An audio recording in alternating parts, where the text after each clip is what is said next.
Hello, everyone. Welcome to issue 15 of the Spinner Rack. I am Nathan Kennedy. That is Tyler Baker. Tonight, the Man of Steel, #1, Superman.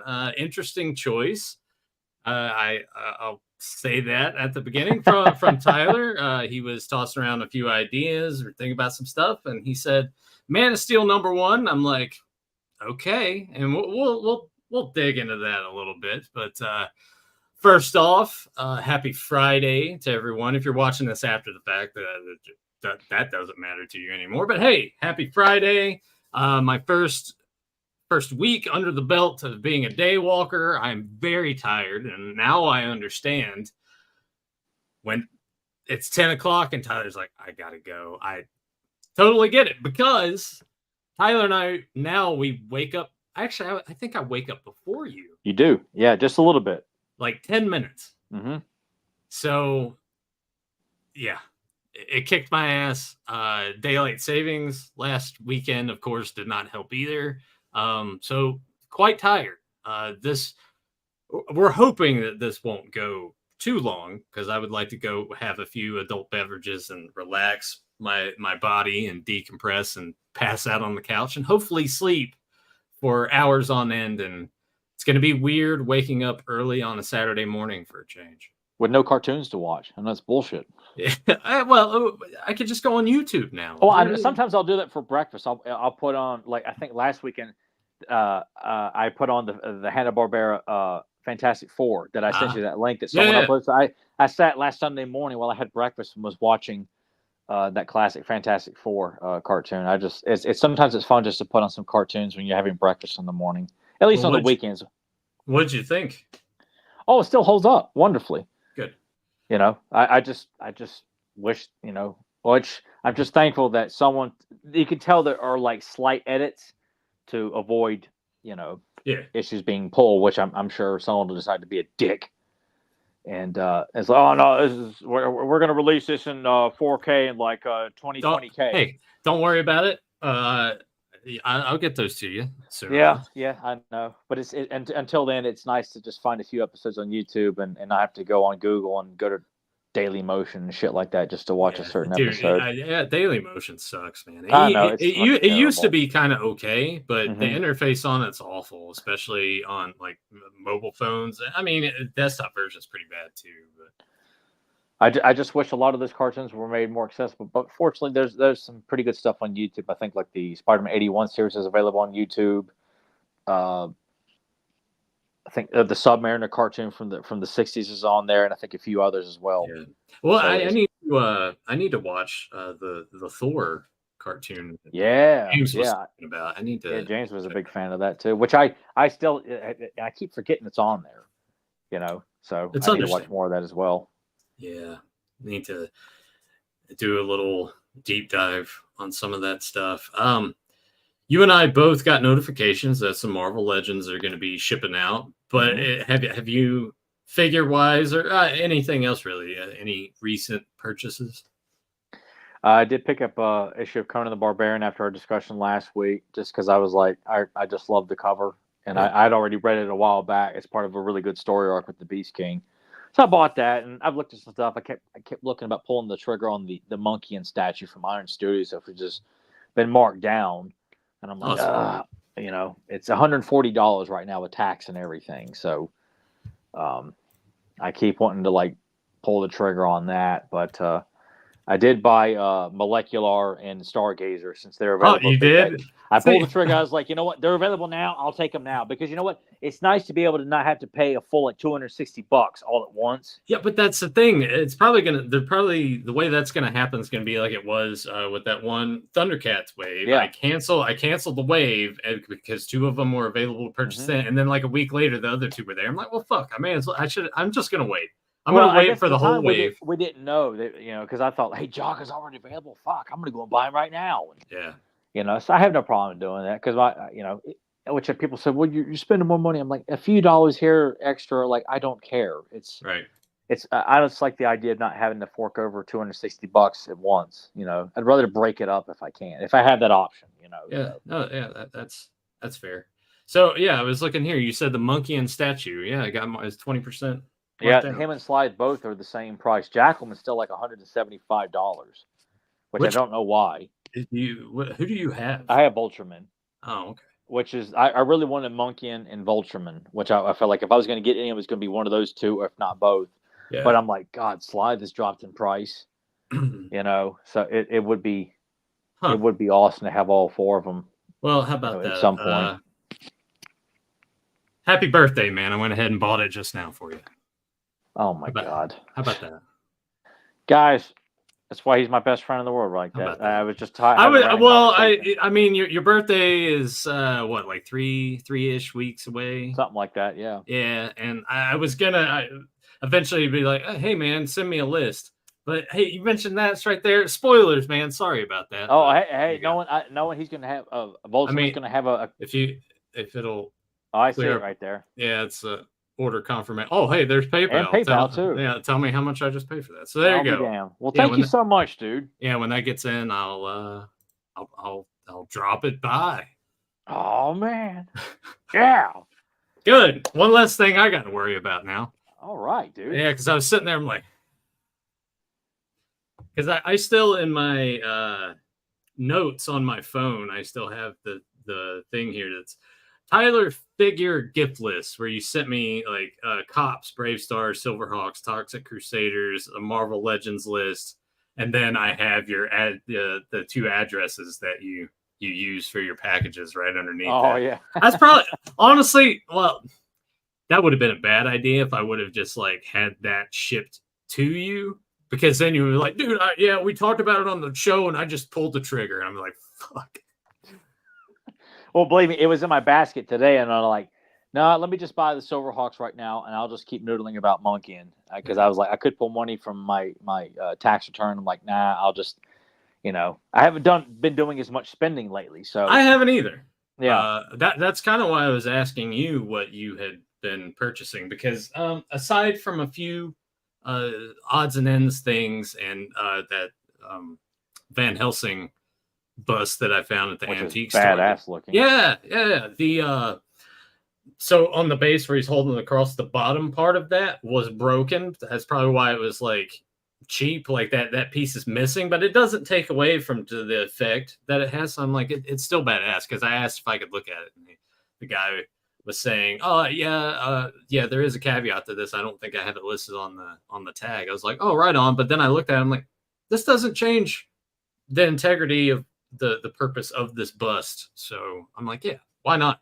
So the base is missing? No. So where he's got the two pieces of iron, like the one facing out this way has like an iron cross-esque kind of design, and it's the same thing on the bottom. That cross on the bottom of the piece it isn't there. It had been broken off. Well, but it doesn't. A big deal. Yeah, and I looked on eBay, and I couldn't find any of them. Like Van Helsing bust, Hammer Horror bust, nothing. So, and it's limited to 1,000 pieces. So I'm like, yeah, you did the right thing. It's amazing how fast these high-end collectibles, like these busts or little statues, once they're gone, like you go on eBay, it's either from China or Brazil, or someone in the States is asking an ungodly amount for it. And it's, the more you keep thinking about it, it's like, look, we only live once. You can't take your money with you when you're gone. So you know what? Pull the trigger and enjoy it. It's not like we got kids to pass it down to. I know, isn't it awesome?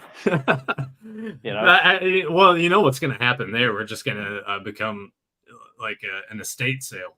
People are just going to like walk through our place and be like, holy shit, look at all this. And everything's just marked way under value and everything. Man, I figure like if it looks like I'm going to go before you, I was going to leave you certain things and let my nephews have some stuff as well. Oh, okay. That way they can, all right. I was just my goal. Like Nathan will probably get all the He-Man stuff and 80s stuff. The boys might get. So you're saying I didn't need to spend all this money on all the classics? I just wait for you to kill over and I could have had it all, huh? I guess so, but then I probably would have had like an untimely death. Like, well, guys, I got some bad news. Yeah, piano fell on his head. Yeah. What are the odds? He was pretty old. His head fell off. Or someone sat on my head. Yeah. Andre the Giant. He Yeah, sat yeah, on his sat face. on his face. So one thing, and we'll tie this because someone asked us a question about this already, and I've never read it before, but I did buy this on Amazon. Is the Crow special edition paperback because I've never read the comic, so I was intrigued by it. Did you watch the trailer? I didn't know it was released. Yeah, it's out now. It came out yesterday. I watched it on my phone. Initial impressions were just kind of like, eh. And then I watched it again last night on the TV, and I'm like, well, it's probably not going to be good. I'll wait for it to hit a streaming platform, and I'll give it a chance. But it's very, it's and they show the entire fucking thing in the trailer too. I'm like, well, what's the point? Like, I get it. If you've watched the original and you've read the comic, you already had the idea of the story beats what's going to happen. But if no one really knows anything about it and they watch the trailer, it shows the whole fucking movie pretty much. And I'm like, I guess they're pretty much banking on the up and coming goth kids to be like, oh man, you heard about the movie The Crow? Like Hot Topic's got these awesome shirts and makeup sets, dude. Like, I'm totally going to The Crow for Halloween this year. Yeah. But I'm not going to go to the theater. Gets to play another character that everyone wants to constantly put on, thick black cotton shirts and Hot Topic and Spencer licking their fucking chops right now. Like, oh great, yeah, I know absolutely. The Bill Skarsgård character we can send out to all the dumbass goth kids. What was there's like a tagline to it too though that they kind of had in the trailer, and they're using it as like the hashtag promotional stuff, and it really reminded me of Evil Dies Tonight with the shitty Halloween kills. Sorry, Joe, not sorry. I'm trying to let me see if I can 2024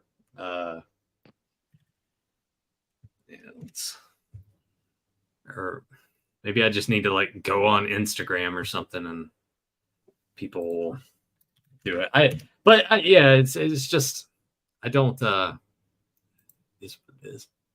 Yeah, whatever. I won't bother looking for it. Did you see that Playmates is copying Mattel with the Ninja Turtles? We're getting vintage Ninja Turtles with articulation, but the weapons that they have, I'm pretty sure, are just repaints from the weapons that came with the 2012 Turtles. And then they're doing a turtle set based off of the original sketch drawings that you can get that looks very similar to that, and that kind of looks okay. But, so even though Playmates just got done re-releasing a few months ago original reproductions of some of the original figures, which were available no more than like about a month or so ago. So they're going to redo them again, with articulation. Like how many more? I'll put the image on the screen here, okay, so you can get an idea. Well, I'm hoping they'll look more proportionate and not done so poorly, like the way Mattel just keeps botching them. They're okay. I saw they're doing Street Sharks. Mattel's re-releasing. Okay, it's not bad, but it just goes back to the same. I don't know. Like Raph, Don, and Mikey look all right. For some reason, Leo doesn't look. It's the weapons, I think, that make them. You're right. The weapons look like the weapons. It's the 2012. It looks like the 2002 line weapons. Is it? I just what it reminds me. I thought it was more akin to. Maybe it is. Playmates is really cheap about a lot of stuff, but I'll put up. I mean, the weapons could be. You could always substitute them for something else, like something that looks more, adequate. But you mentioned Street Sharks. Yeah. What do you think about these? I saw it earlier this morning, which I'm like, and they're apparently articulated. Yeah, they are articulated. And they don't look bad. At least their proportions look correct, because Street Sharks, this is how they were, like very small torsos and legs with humongous upper bodies and arms. Like, I only had Slamu, that was the only one I had, and they looked awesome. So that actually doesn't look bad. They're only doing 3 right now. It's like Jab, the Hammerhead Shark, and Slash, the villain with like the kind of corkscrew nose. Yeah, I'll try to find a better image here of everybody. Yeah, here we go. Please don't be a WebMP file. Oh, thank you. Yeah. There you go. Yeah. I mean, this is I think the photo itself's a little distorted. Doesn't give you like the proper. Yeah, Like I this mean, looks better. I think they just stretched it out for the way that they put it on their website here. yeah, This I mean, was on the like Nerdist website. Ripster right there looks like he's elongated right there, whereas the Yeah. other picture looks Yeah. more correct. Yeah, I'll save this one here because I mean, Jab and Slash look pretty yeah, good. this isn't like total. They all look more akin to yeah, this. right there he looks correct. Yeah, this is just stretched out. Yeah, in okay. a weird way, but I don't know because Street Sharks vintage ones are kind of pricey. Yeah, but they're nice. They're very nice, beautiful looking figures, like all of them. Yeah. You know, I would have loved to have had all of them, but for whatever reason, I don't think I was buying toys as much, and it was a Christmas gift I got on Christmas Eve one year. All right, so let me save this then, so you get the original sketch turtles. Any like, would you buy any of these Street Sharks or turtles? Street Sharks would be kind of cool. I mean, they come with the shark cage. They all come with a cage you can put them in, kind of like the toys. Like the original box was like a cage for them to tear out of. Yeah. I don't know if it's a must, you know, because I think they're like $25, $30 a piece. I think. Yeah, on Big Bad. I don't know. They're not must. Like I always thought it was such a cool line. I just never took to it. Like I still have the cartoon, like the series on DVD, and never watched a single episode. I think I have it too. And I haven't watched it. I'm definitely going to do this. And I know I watched it once or twice. It was on TV minimal. Well, I think when we were kids, I didn't get to see it that much. I think I owned comic book. I think I owned one maybe. And then I think that got sold in a yard sale at some point. Yeah, Derek had Dr. Piranoid, the villain, whose head you could like flip. You push a button, like it would have like his human face and would flip to like this piranha face. And it was a chunky kind of a clunk figure, but they were so damn nice though. Like I just thought they were very impressive to look at. There you go. There's the original sketch turtles at the top. I mean, they're obviously they're going to look weird because it's based off the original sketch. I think that's okay, but take note here. Sketch turtles only at Target. The articulated and the other batch only at Walmart. I wish they'd stop doing that shit. But it's probably for a limited time, much like they've done with other stuff, and then months down the road, you start to see it everywhere. Yeah. Yeah. Did you see the at local Walmarts, the Turtles 3 NECA turtles? No, they're out at Walmart now? Yeah, they're out. I was looking at them, I'm like, do I want to spend $100 on all this? Probably not. I mean, plus it's a shitty movie. I mean, they look great, but it's a shitty movie. But I'm just kind of past the point where I don't need any more. I know. Like they're really nice. Like, and I really had hoped they would do part 3 just because they look good in those outfits, and the toys from the movie line that came out to coincide. Like I had Michelangelo, and I thought they looked really nice. Like all the turtles in their samurai outfits with the mask you could put on, they look really good. But and having a scepter, because all the turtles, each one came with a scepter, so that way you always had a scepter no matter what. But yeah, I'm just kind of like my turtle shelf is completely maxed out. That's why I haven't bought any more Ultimates, because I really wanted to get Leatherhead and Ace Duck and a few. I got room in the turtle room, man. It's just. I guess it's that time of year, because I feel like we both go through it where, other than the stuff I already have had pre-ordered or like a birthday gift or something, I'm not like, holy shit, yeah, I want to pre-order more stuff, or yeah, I'm definitely going to buy that. Nothing is really, I have to have this now, especially like G.I. Joe Classifieds, because they sell, but they still get clearance, or you can find them at Ross stores or whatever. Well, I guess it depends on certain ones, because certain ones still sell out. Like, Shockwave in the Night Force outfit went up yesterday. I checked it today; it was already sold out. Yeah, and I would have liked to have had that, but you had to buy them with like the Ram cycle or another motorcycle. Yeah. I'm like, I don't need vehicles. I'm getting tired of that too. Get this, it's a deluxe edition, or it comes with a vehicle. I'm like, no, man, I just want just the figure, please. Yeah, absolutely. Because and then I found that Walmart will carry certain figures that Repulse will carry sometimes too. And so there are a few other options, and sometimes eBay is not as bad. Sometimes it's just as bad, if not not worse. But it's like with Chuckles. Like I didn't want to pay the extra money for that deluxe edition. I would much rather just have a cheaper Me too. And I can't version. believe they haven't put out like a more like simplistic version of him, because I looked at I came close a couple of times to buying or paying Same. like $65 Yeah, for a Chuckles, and I Yeah. haven't done it yet. But I haven't either. you know, I pre-ordered Quick Kick and I haven't even pre-ordered them yet. all the recent ones that were all up for pre, even like I think the those anniversary figures of like the Navy SEAL and like the kind of generic Army Trooper, like they look so damn good. I bought two or pre-ordered two of those because I just thought they looked so damn good and would look good and come up with their own code name if you want, which I you know. But I got to do something with the Joes because these shelves are packed out. I have stacks of them still in package just right here on the side. I'm like, I gotta move shit around. But hey, I have time to do that. I have afternoons free now, so I can gradually start to make sure, like that comic corner I've been talking about for a year or more. I don't know how long it's been now. I need to get a better desk chair. Like this one's been fine, but I need to get one that has better back support. I need like one of those gamer chairs. I need something that like these guys just sit in for 15 hours and play video games. That's what I need. Maybe get something that's got like a little footrest right here, so I can just prop my feet up right here instead of having to extend them out and set them on the bar that's coming across the desk. Or maybe Joe would be willing to come over and be your private footstool as long as you feed him, you know? Yeah, but then I would probably disappear. Yeah, and he wouldn't leave either. Like you couldn't get him to leave. Yeah, that's true. He'd be one of those guys. He'd be like, no, it attached to you like a bacteria, like a fungus or something like that. Yeah. Bad idea. I gotta move stuff.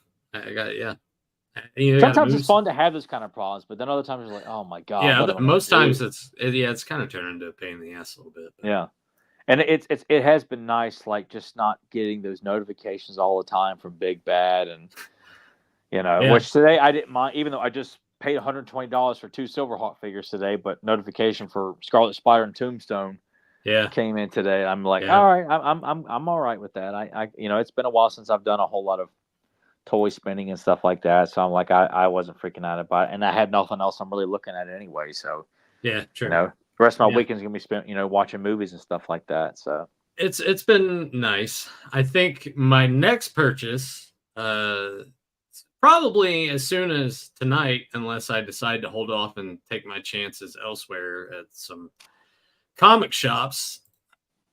After reading this issue that we're going to talk about tonight, I was like, well, I kind of have to read the rest of it, right? Because it's 6 issues, and basically, I'm gonna just spit some Wikipedia at you. It was a limited series. This came out July '86, ran through September of '86, and it pretty much told Superman's modern origin, and it got rebooted because of Crisis on Infinite Earths. So Tyler, what Superman of all that? Superman is a comic character that we've talked about for certain reasons, but it's a comic character that we never really discuss often like we do with a Spider-Man or a Batman or a Daredevil, etc., etc.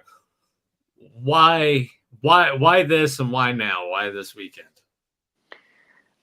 Honestly, it was one of the first ones that came to mind when you were suggesting, like, we should probably go outside the box. We've done a lot of Marvel. We did Spawn. Like, we have yet to touch on DC, and neither one has had the DC app anymore just because it's such a pain in the ass to use. But I'm like, I read the miniseries a couple years ago, and I just thought it was wonderful. It's John Byrne, which I adore his artwork.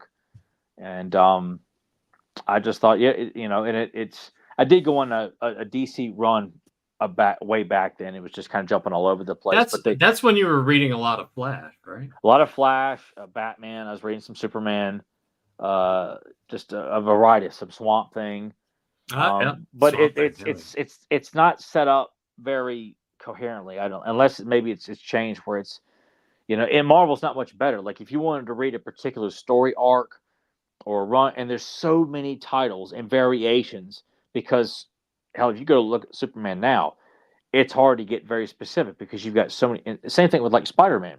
Yeah. You put an Amazing Spider-Man, there's so many variations of that. Like, I just want the one from the 1960s, damn it. I don't want this modern bullshit. And I swear you got to dig through all the modern shit to get to the good stuff. Well, actually, I think DC app's probably got it too. If you just do you not click by, sort by, and then oldest publication date? No. Dumbass. Yeah. That's what you need to do. Yeah. Click sort by at the top. Here, I'll show you right now. Well, hell. All right, you just Yeah, a little Marvel Unlimited tutorial for Tyler over here. All right, let's just search. So go into search and type in Amazing Spider-Man. Isn't this fun? You guys get to see in real time just how Tyler stupid being I like, am. So all right. So I punched it in. Let's see. Top results, series, issues, reading guides. Well, what the fuck? Did they not? There. Oh, all right. Hang on. Let's do this then. Just type in Spider-Man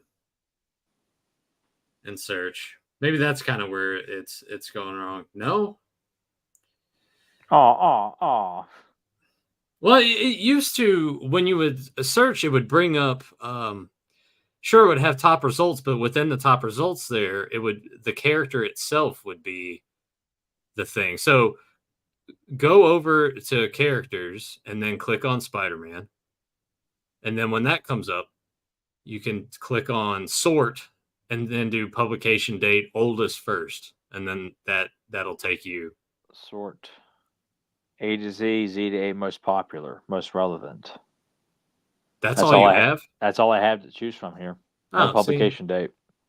I don't know if that'll zoom in at all, or like, come on, focus. That's not popping up here at all. Oh, okay. Well, never mind then. Because when I click on that, you can do publication date newest first. Or does it have anything with filter? No, yeah, that would probably. No. Okay. Well, shit. But I just feel like it's there. You don't have the option of putting in the publication date in the search engine. Like you can't get.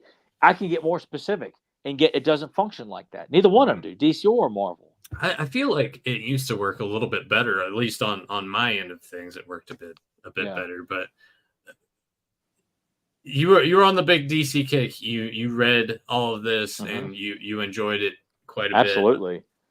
And it's just because I had never really, I'd only read, sparingly DC stuff because Marvel was always, even though I love Superman and absolutely, Batman's, next to Spider-Man, my favorite superhero. I always loved Superman, but, I never sought out a lot of that stuff. My buddy Matt Hilton, he knew a lot about Batman, Superman things, especially during the death of Superman when all that was going on. Like he had, the funeral for a friend and a bunch of, and some of the other,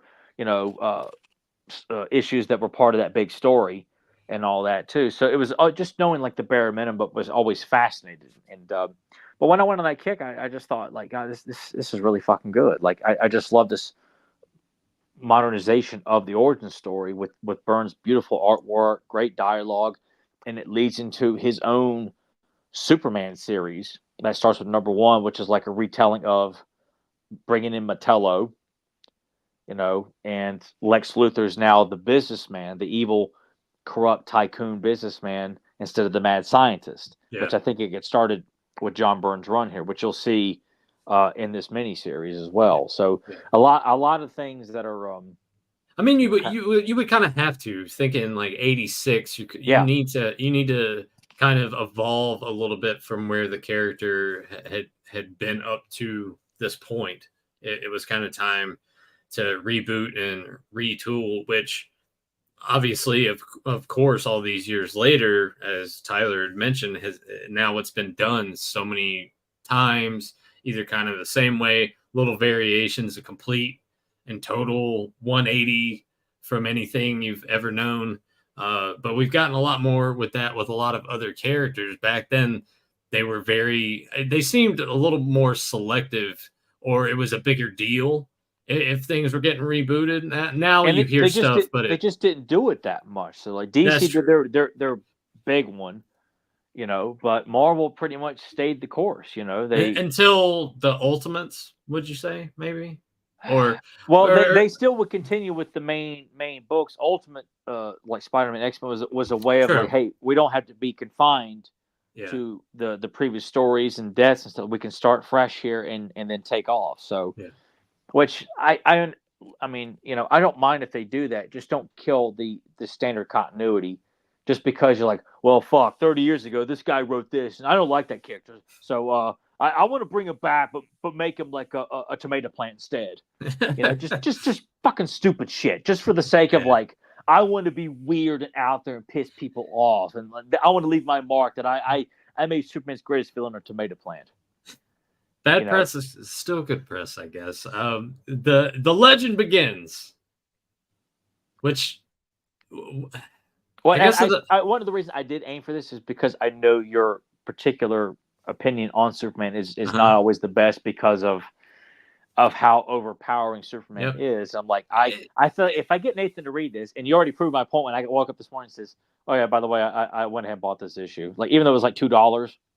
What? Like, no, I was telling I was telling you said that you bought that I found the Godzilla issue 1 and that we paid $2.25 for it in the early 90s, probably. Your reading comprehension skills are very terrible. Well, it was very early in the morning.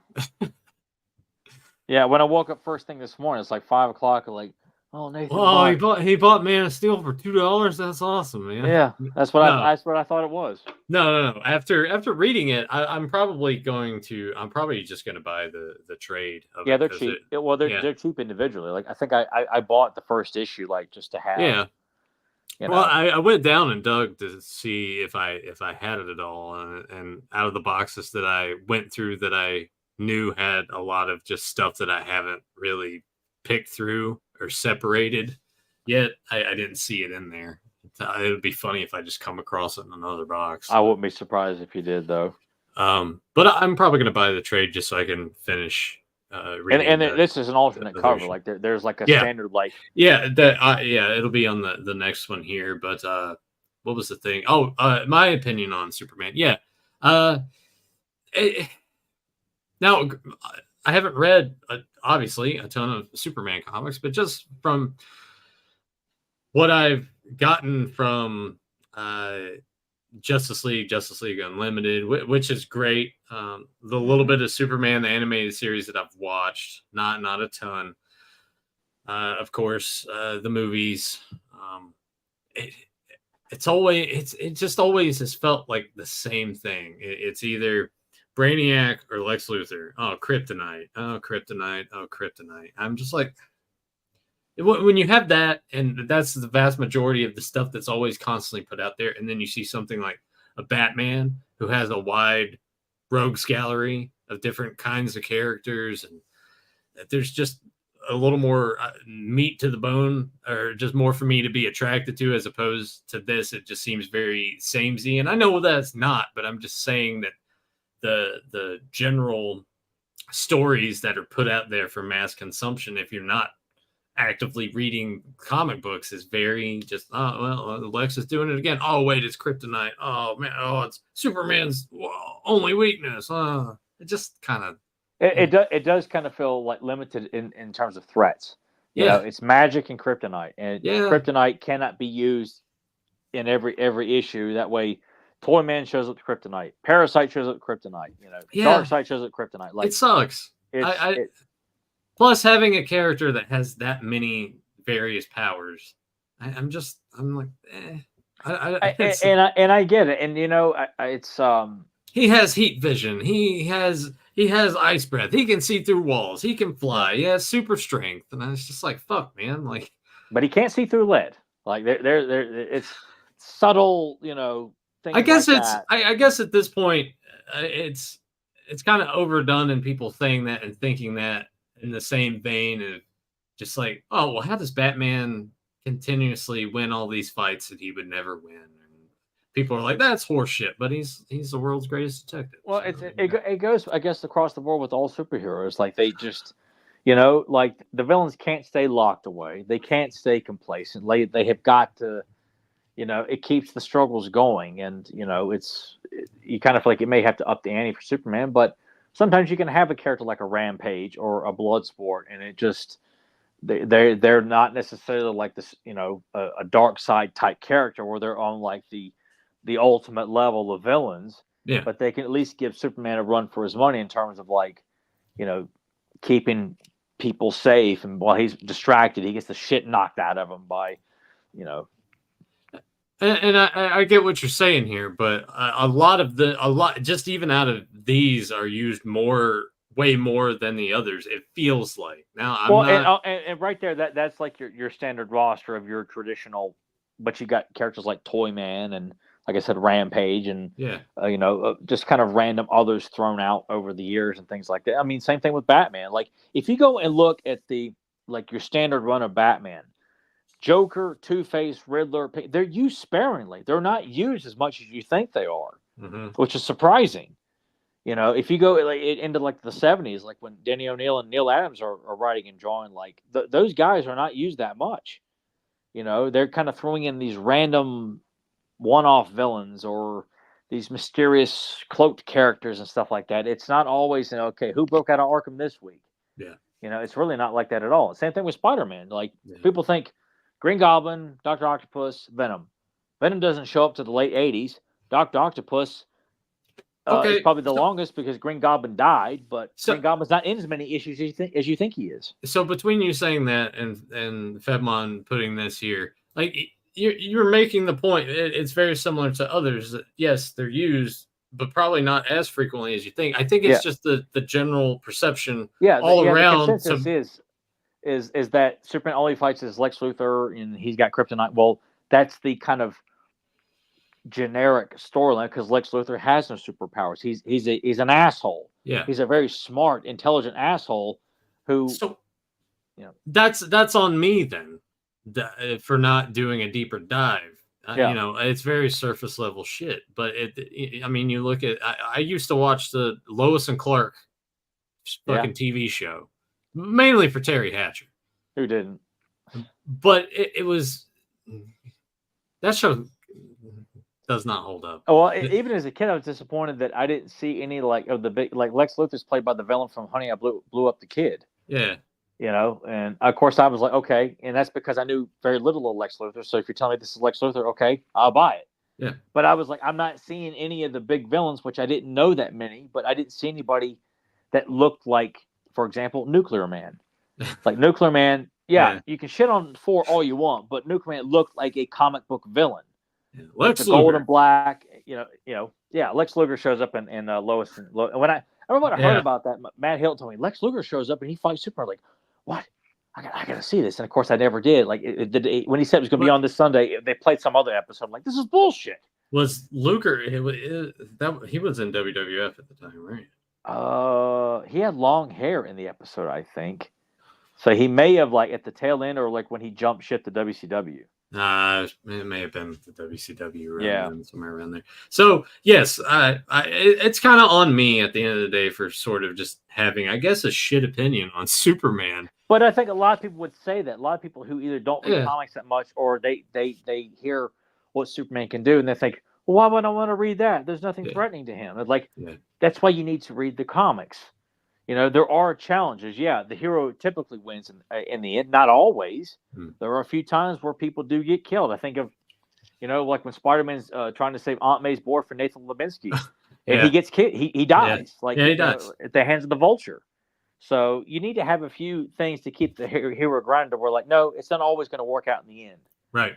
Well, that's why it helps to just kind of dig a little deep and, Well, let's dig a little bit deeper here, and we'll go ahead and get going on this first issue. Here is the alternate cover.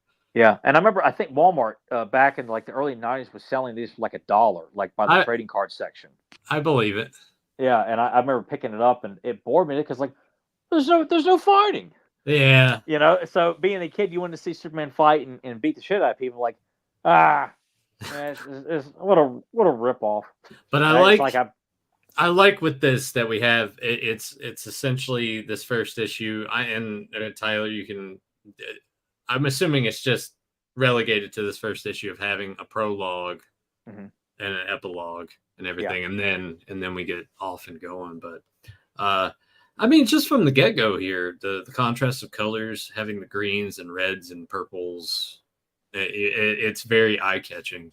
It's beautiful. It looks like it's a very believable take on Krypton. It's not like what fucking Zack Snyder did, where it's like Avatar and shit.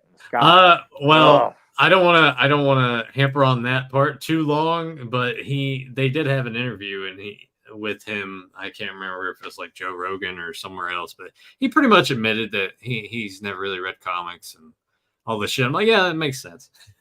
It makes sense. Some people will pick someone who's not invested in comics to do a comic book movie, which sometimes works out. But for someone who's like, there's not enough fucking. I need to see Superman fuck. We also get they came with audio cassettes that you can hear on YouTube.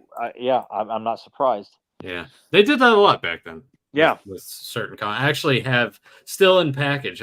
I'll bring those up for the next spinner rack. I have Batman. They're smaller versions. It's like still the full comic, but it's smaller size compared to, and then it comes with an audio cassette. So it might be similar in vein to that I would assume very close, because that seems about the same time period that I would have gotten those, like late 80s, like 88, 89. Got 86 here, kind of still in that area. All right, so yeah, go ahead, walk me through this. As we're seeing Jor-El return home, and with the devastating news, he is certain Krypton is destined for obliteration. And I love that he's got these robots here that are just, that it's. I'm sure Nathan, when he raised play, you're thinking, or actually, did that not come to mind? Actually, it didn't. No, okay.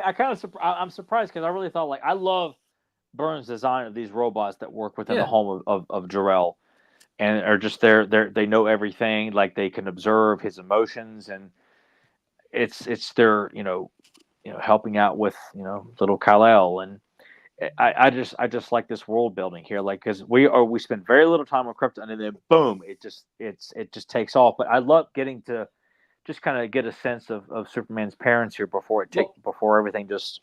So this is going to be me asking a stupid question. This would obviously kind of be the first bit of retooling as far as rebooting this is on Krypton, having more of the futuristic, having robots there, or was that something that was in the original? I could not tell origin? You, because as ashamed as I am to say, I never read Action Comics #1.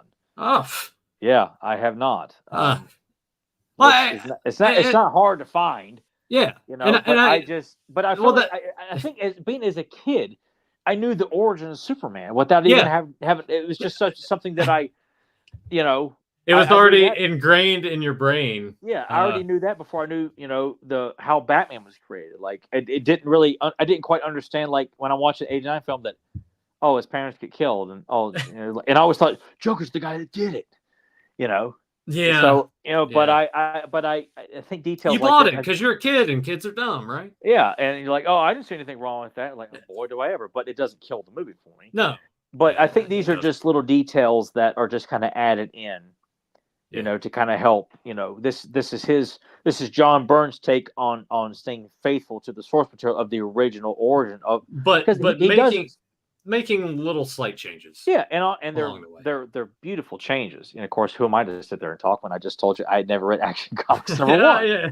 But hey, if we're gonna sit here and talk this stuff, I don't want to be one of those assholes that wants to sit there and bounce around like I'm not as authentic as I'm trying to be as.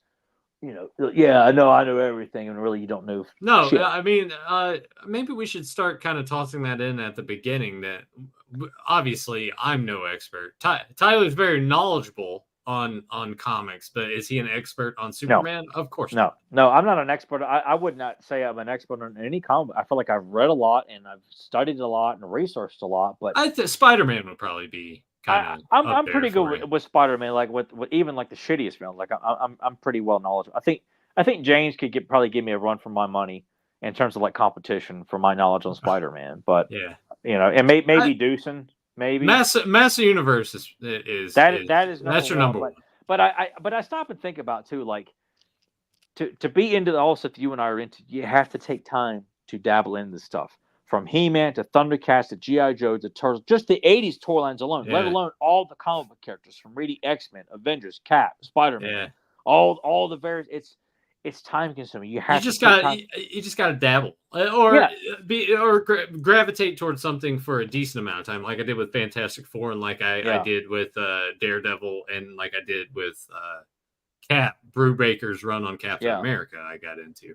I mean, not everybody, because I know, if there's any like genuine Superman fans, they would throw up listening to us talk right now. Oh, absolutely. They probably broke the TV and I already. don't blame you for that. I would not, because anytime I see someone else talk about He-Man, I'm like, you guys don't know a fucking thing about He-Man. I want to beat the shit out of both of you or all of you. Yeah, well, But it's because it's not their forte. But when they come on here and start babbling like they know everything, they don't know everything. So any Superman or DC fan that's listening to this by chance, we are not pretending to be knowledgeable that we could go on Jeopardy and win, Final Jeopardy on Superman. Like, fuck no. I'll put it this way. I think this is a good way to introduce someone to the character that kind of has those same thoughts and ideas that I've kind of carried with me for so long. I think this is a wonderful way to reintroduce you to the character. I mean, I got to read the rest of it though, so maybe I'm speaking too soon. But and when you do, then you need to read John Byrne's Superman series, which takes off immediately after the last issue of this miniseries, with beautiful artwork, good story. Maybe I will. Yeah, it's maybe it's time. Man, it's worth it. And plus, I love the Superman. The first one, I love Part 4.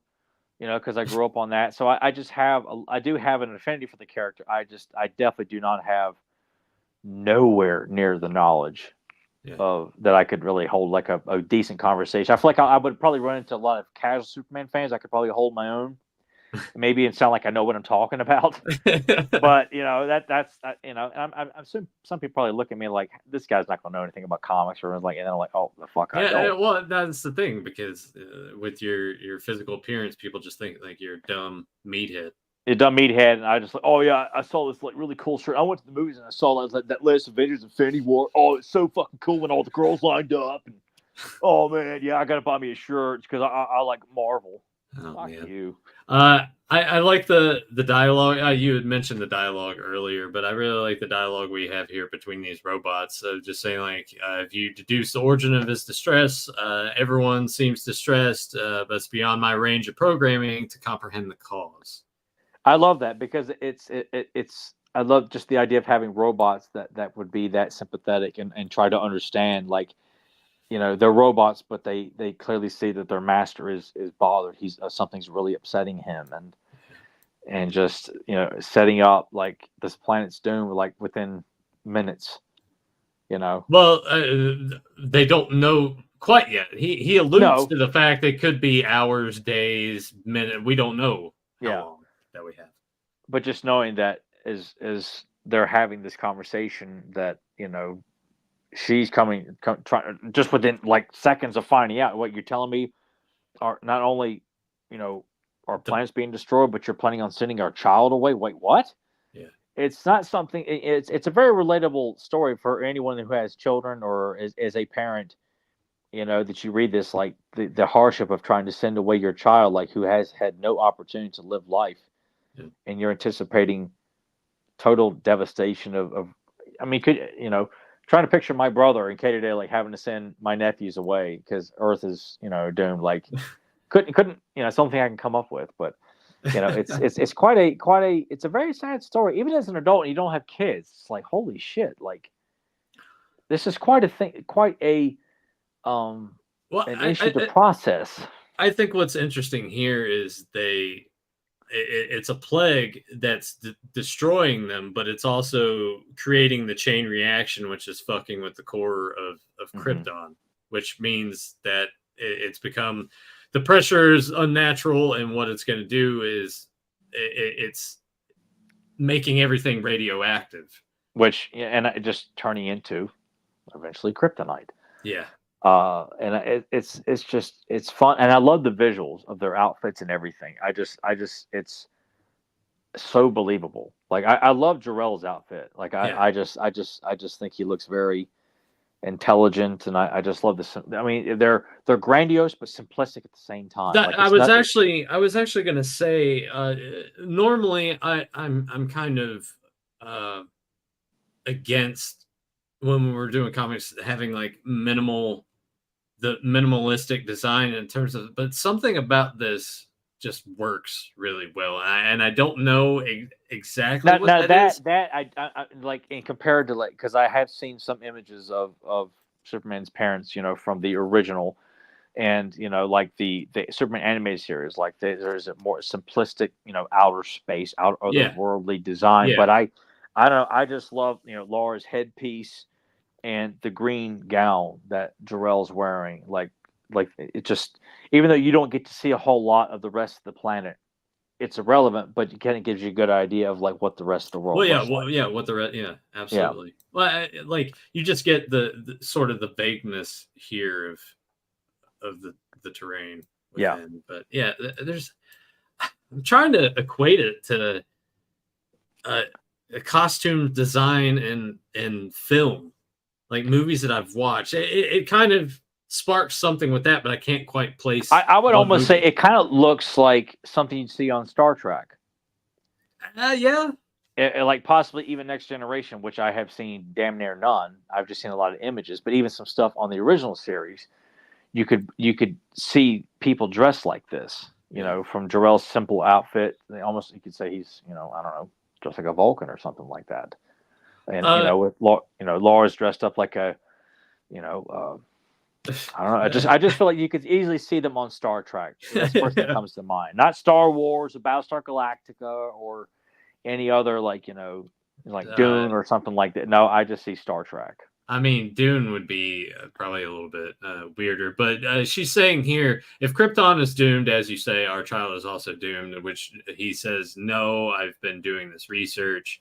I've found this planet, found the last distant world, a world not unlike Krypton, a millennia past, a world the natives call Earth, and she's pretty much freaking out about it because you get to see. Old farmhand here, and she's taken aback on the net, which I like that. You see that, and she's like, "Oh, at first, before you flip to the next page, you don't know if that's. I mean, I guess in her expression, she's devastated, but she almost, in a way, too, seems. I'm not gonna say turned on because that's definitely not the right I pretty word much to just took use. it. She just thought, all these are awful savages. Like, they're just, Yeah, they're he bears not his sophisticated. naked flesh, his hairy Yeah, flesh, bears it to the air. I was like, oh, she's talking about Joe over yeah, which, here. yeah. Pepperoni Unprocessed nipples. soil. So, I mean, you can read between the lines there too of like, oh, processed soil. What all are they even doing on this planet then? Like, Yeah, is it? It must be very sterile and very with the way that they're dressed too. Maybe just very, very, very conservative. like, technology handles everything probably. Yeah, that Like, they, too. they, they don't touch anything. Everything is processed and taken care of, through technology. And to see something that looks very archaic, Yeah. almost like caveman to them. Let me go back a page because there was something I think I may have missed it that I wanted to, or maybe it's coming up. Ah, yeah, right here. We controlled the planet. We filled every nook and cranny, conquered and harnessed every force of nature. And in the end, what have we achieved? It's just a cold, heartless society, stripped of human feeling, all human passion and life. I don't know. There's something about that I guess sort of resonates with me quite a bit in this day and age. Which is very relatable to that, and it says something too. What, that Jor-El really stands out amongst all Kryptonians, that he really realizes that, we got a shitty society we live in. Yeah. It's sterile as fuck. There's nothing unique or special about anything that we have accomplished on this planet. Yeah. And we get the brief explanation here. Just a little small detail. What kind of hell do you seek to send our child into? Not a hell. For him, at least, more of a heaven. Yeah. So it orbits this yellow star, which exposed to that radiation, his cells will become living solar batteries, making him grow even more powerful. So it's like they're not beating you over the head with it. No, just like little tiny lines of dialogue set the tone of what you know is to come. And it's just a perfect introduction for anybody who's new to Superman, or for someone who didn't get to experience, Superman in his inception, or conception, excuse me. Well, I'm trying to sound all smart and shit. I'm just fucking up. But But you just click on Superman and then you hit sort by oldest publication date. yeah, I don't claim to be intelligent about a lot of stuff. So, but as we are time is seeing, up immediately. Yeah, The eruptions have begun, which I mean, yeah, that would be scary. And he even alludes to it. Does he say it here, or maybe it's somewhere in there that he, farewell, my son. But before that, he says something like that he never even got to hold him or touch him. Where was that one at? Maybe it was in an earlier panel. But yeah, I mean, absolutely devastating. Here's a child that was like in this little pod chamber deal anyway to protect him from the elements of this plague going on and all the radiation and everything, and just knowing that's it. That's the last time you're gonna see him, and you're gonna die soon. It's a lot. Kind of a lot hitting you in the face at once. It is, and I always thought like the original Superman movie did a really good job of setting that up as the destruction of Krypton and everything. But I love like how it looks here, like the colors of the radiation, green, because of kryptonite and everything. I know John Byrne does such a delightful job of painting this picture here of there it is. Oh yeah, with that fire, pain, and madness. Oh, that's what she says with my ever knowing the touch of my child's hand. We are together at least at the last. So, and it's like he's really starting to understand what love is because they have such a sterile relationship.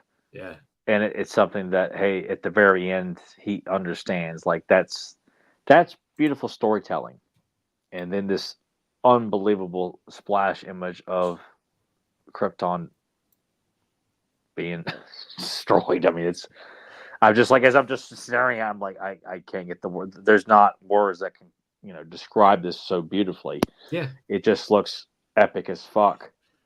Something only comic books can capture. I was going to say, because when it comes to the movies, I feel like for the most part, they haven't been able to capture this. I mean, not to that scale. I mean, I don't remember what it looked like when I saw Man of Steel. I was so pissed off with that movie. Which is ironic, considering I knew so little about Superman. Mm-hmm. But I knew I didn't like what I saw. Yeah. Here we are, 18 years later. Which I could see this as a movie, like because I love that this is not just the traditional, like, okay, we're going to cut immediately to the ship going through space. Crash is right there in Smallville, and there's I like that we've jumped ahead. It's just like, boom, starts with Clark as a teenager, and he's a star football player. Well, one thing I wanted to ask you about in terms of this, because you did dabble a little bit in watching Smallville there for a brief period of time. I've never fucking watched that show. Don't bother. It's basically it's Dawson's Creek, right? It's and I remember like, when my buddy George, I like Dawson's Creek, by the way. I want to put that out there. I actually like Dawson's Creek. I know you do, but I'm teen drama shit. But it was just like, I hate it when you sit there and trying to pass off superheroes as generic people, no costumes. There's nothing that says that this is this character, but he's just dressed like your next door neighbor. Oh, by the way, that's Parasite. Oh, but that guy, that funny looking guy over there. Oh, that's Toyman. Yeah. Like that's what they did now. Pretty much. And I couldn't get through a full season. Like, even though I knew, like, Jordan was all about it. He was sitting there describing it like, oh, I remember that. That's why you gave it a shot, because he had like all the seasons. He's like, dude, you gotta check it out. You're like, this is dog shit. They were dirt cheap. Like, so I bought like a bunch because he swore by it. Even though he would come to work and describe to me like, wait, that's Parasite? Or that's Doomsday? Yeah, but dude, you don't understand, man. And I'm like, I'm thinking like, even as little as I know that, I'm like, that ain't right. Yeah. Or like, that just sounds fucking stupid. It's just a generic guy, and we're going to call him Parasite. Money on it. I'm just like, this is. You got rid of those, right? All of them. I got rid of all of them. Good. And I know, like, at some point, like, Green Arrow shows up, and the Flash shows up, and Aquaman shows up, and Cyborg shows up, and I'm like, and then I'm like, I know how they look. I'm like, well, is it gonna be worth a fuck when I finally get to them? Like, you know what? Fuck this show. I know what they're going for, and I don't like what they're going for. I just don't like it. I need to see my heroes and villains looking like their comic book counterparts. I cannot just see them as generic teenagers and that Clark and Lex Luthor went to school together. Like, I know that idea is based off like a Superboy comic, or where like the idea was like Lex and Clark were childhood friends, like in this kind of one-off story or some shit like that. And then wasn't there something? This is how Lex lost his hair, and that's why he's mad at Clark or something. Wasn't there something stupid like there that? There is which you do, like in this miniseries, Lex has got red hair. So it's just I don't have a problem with that. No, I don't either. But his hair, I can't remember how it goes, but he eventually does become bald. Okay. And much like in Smallville, I'll just Lex loses. Yeah, he loses his hair in Smallville also, because you see like when Clark lands in Smallville, like young Lex is out near a cornfield or some shit. So like the radiation or something from that caused him to lose his hair. Yeah, it's something along those lines. I'm like, I know people are devoted fans to it. They love Tom Welling and Michael Rosenthal as Lex. I like him as the Flash, but I'm like, this isn't for me.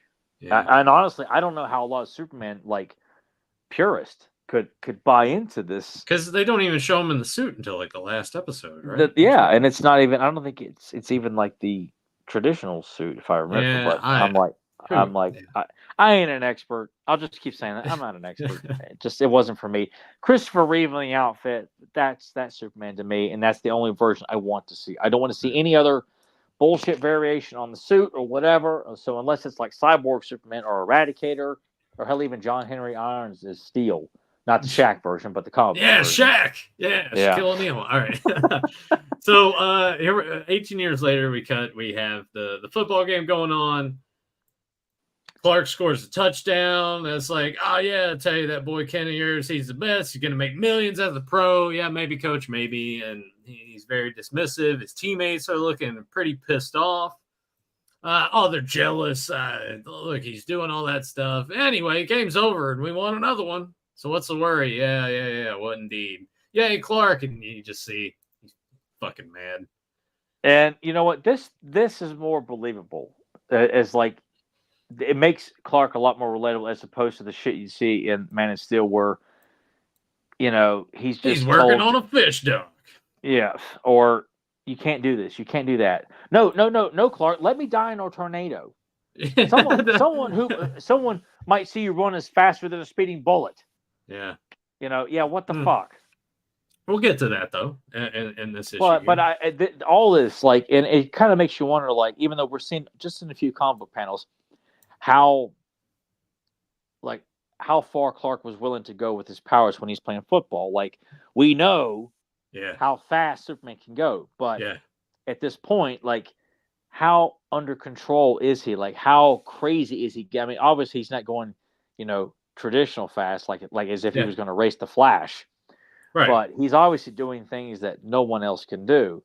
But he's still like discovering his powers. But his dad is aware, like, look, you can do stuff that no one else can. Like, it kind of makes you wonder, like, how far, along, like. Well, I guess, I mean, as we're reading this too, it's like, Jonathan, like, never really had much of a talk with Clark up until this point. Almost like he's letting Clark have a normal life. Yeah. Even though they know he's not normal. Right. Which is a very, think about it in terms of, like, I don't want to say real life because it sucks. Like, I don't want to see superheroes in real life. But if you were doing this in the, I kind of feel like this would be a conversation that you have to have with your child multiple times as they get older. Yeah. That if like young Clark in kindergarten got mad at someone for taking his candy or something like that, he could go over and smash that kid right through the wall, or ram his fist right through the guy's skull, and not even know, like, what the fuck? Yeah. It's like one of those things you would really have to constantly keep, and it would make a really unbelievable, like, story arc for growth for Clark, like, from a young child. Like, you can't do this. You can't push and shove because you'll kill people because you don't know your own strength. We don't know your own strength. I think kind of too, what I appreciate about this is we get the baseline of it. It's not something that we get some flashback panels, but it's also something that could be one of those things if you kind of like linger on it too much and harp on it too much, that dilutes it And to a and honestly, point I that think what I just talked about is a prime example of like you don't want to explain too much about because honestly, we're here to have fun with these characters. They need to have growth. They need to have issues. But if you dig too deep into it, then you kill a lot of the momentum and the simplicity of the story. You don't need to overcomplicate it because I feel like that's what a lot of movies do nowadays with comic books. but They want to overcomplicate because they think it's cutting. It's like no, you're just but that's when it gets nitpicky too. The more yeah, shit and you it's add in. ridiculous. And I mean, you could even nitpick some of this of just, oh, he's already this old, and now he's just now finding out about certain things that have been. It's like you would think that that probably would have been something more addressed when he was younger, because like you said, he could probably punch a hole through a kid's chest if he got mad enough. which I But mean, and they kind of address it in Man of Steel, like when young Clark is having these episodes because he doesn't understand what he's got. yeah, You know, so yeah, there is some so plausibility there that so it does kind of bounce back in flashback panels in the further issues of the yes. six-parter. Okay, see, What? No, wait, no, wait, wait, no. Pretty much, we're off and running with the origin here. oh, Like okay. what we've seen here, and the rest of it is. But then again, too, it's been a few years since I've read it. I could be wrong, but I'm pretty See, sure I got to read the rest of it. I'm pretty sure like once we get through this, it's up and running. Like getting the world established, like meeting Lex Luthor, Lois Lane, and all Okay. that. You know. But yeah, he wants to go get a soda with Lana here, Yeah. the redhead. And son, we have to talk now, Clark. Let's go. Because he's like, yeah, sure, Pop, but I promised her we go out. No, we're going. Yeah. But I kind of like this too, and I like because Kansas, the way that are you mad at me, Paul? You mad at yeah, me? just driving out into the country and everything. And this is where I feel like the character is a lot similar to Spider-Man. You know, this is the the Uncle Ben speech. You know, like you have great powers, which comes great responsibility. You can't just go out and just. I think if I would have seen this, I probably would have threw up. They're like, no, not again. Oh yeah, which but I know like I only make that comparison because I just know the Spider-Man mythology, and it's not but I feel like it's like you could say that about every single superhero. Every single superhero has a moral obligation. Like you can't just go out and just do whatever the hell you want because you've got these great powers. You have to keep it in control. That goes for Wolverine, Batman, Iron Man, Captain and when you America. don't, that's when you become a villain. Yeah. So it's specifically I think more towards Spider-Man, Superman definitely. I think this is kind of crazy that he is waiting until now to show him like, hey, yeah, we knew that you suspected for a long time that you're not like other people here. Now I'll show you why. And it's kind of weird to think too. I guess if I did sort of, and I guess maybe it's not as much of a nitpick, but if I were him, and I wouldn't be all that surprised. I'd be like, oh yeah, that checks out. Well, I guess too, like not knowing how far like Clark has went with his powers as he's grown up, like I'm like it kind of makes you wonder, like when John was writing this, like when he's setting this up in his mind, like is Clark only like a Kryptonian on Earth? We already know he's gonna be more powerful because of the sun. But at what point do all those powers? I mean, do they immediately when you're born, like you see in like the original Superman movie, like when young Clark, picks the car up, and Martha and Jonathan are like, holy shit, like he's right there as a youngster can do that. So I'm assuming, when Clark can running around, he can. I guess it kind of this is when it all it makes sense to the point I was trying to make. Found me? You mean I'm adopted? So it's like he is. I guess that pretty much that line is like, yeah, all right. He is very, very aloof and naive at this age. And I'm sure the Kents did everything they could to keep that mask over him. Yeah, as long as they possibly could. Yeah, that would be pretty tough for a simple farm family, like to just. Like you got a child out of nowhere, and everyone just accepts it. Like, oh, we couldn't have children. All of a sudden, well, we were able to have a child. And I like that. It's the Russians. Yeah. Which in the 80s, that time period, yeah, yeah, it makes everything sense. was But a it's like, Russian, yeah, they're putting dogs and monkeys up into space, so why wouldn't they put a baby up there, right? Yeah. Once again, too, color contrast. I like the pink it's and the beautiful. red. I do too. And the yellow, and it goes for. You're looking at that, and it's like, okay, compared to some other art, this does seem very minimal, but there's something about the color contrast that make that just work for me. Yeah, it kind of looks like an autumn evening or something like that, like a night in October or something like that to me. That's kind of random, but it's just kind of what I think. There you go, Deucin, just for you. Yeah, and there's no hair on that ass, Deucin. Are you upset? Yeah, I mean, there's hair on his head, but there's no hair on his ass. Oh, very, very minimal amount of hair. This is gonna be a dumb question, but do you remember, or has your mom or your dad ever talked about how long it took you to start sprouting hair when you were a baby? No, that's never Really? come up. No, I was pretty much bald until I was like a year old, and then I started to grow hair. Yeah, I guess I grew hair much early on. Then I think what like the infant pictures, like me and my brother both, I think we have like a little bit of hair. Yeah. Whereas like I think of like Bryant came out of the womb like with this Yeah, massive head, it's like so black head it's of so hair. weird how some babies are just born with a full head of hair, and then like Yeah. it takes me like an entire year. Look at me now. Yeah. Yeah. And I like how she's like, he's still kind of sitting here talking. It's the Russians and Martians, and she's like, you're reading too many of those science fiction magazines, more or less. She sees it. It's a human. To be a mother. Yeah, it's a human. She just sees like this is a chance to be a mother. He's like, you don't.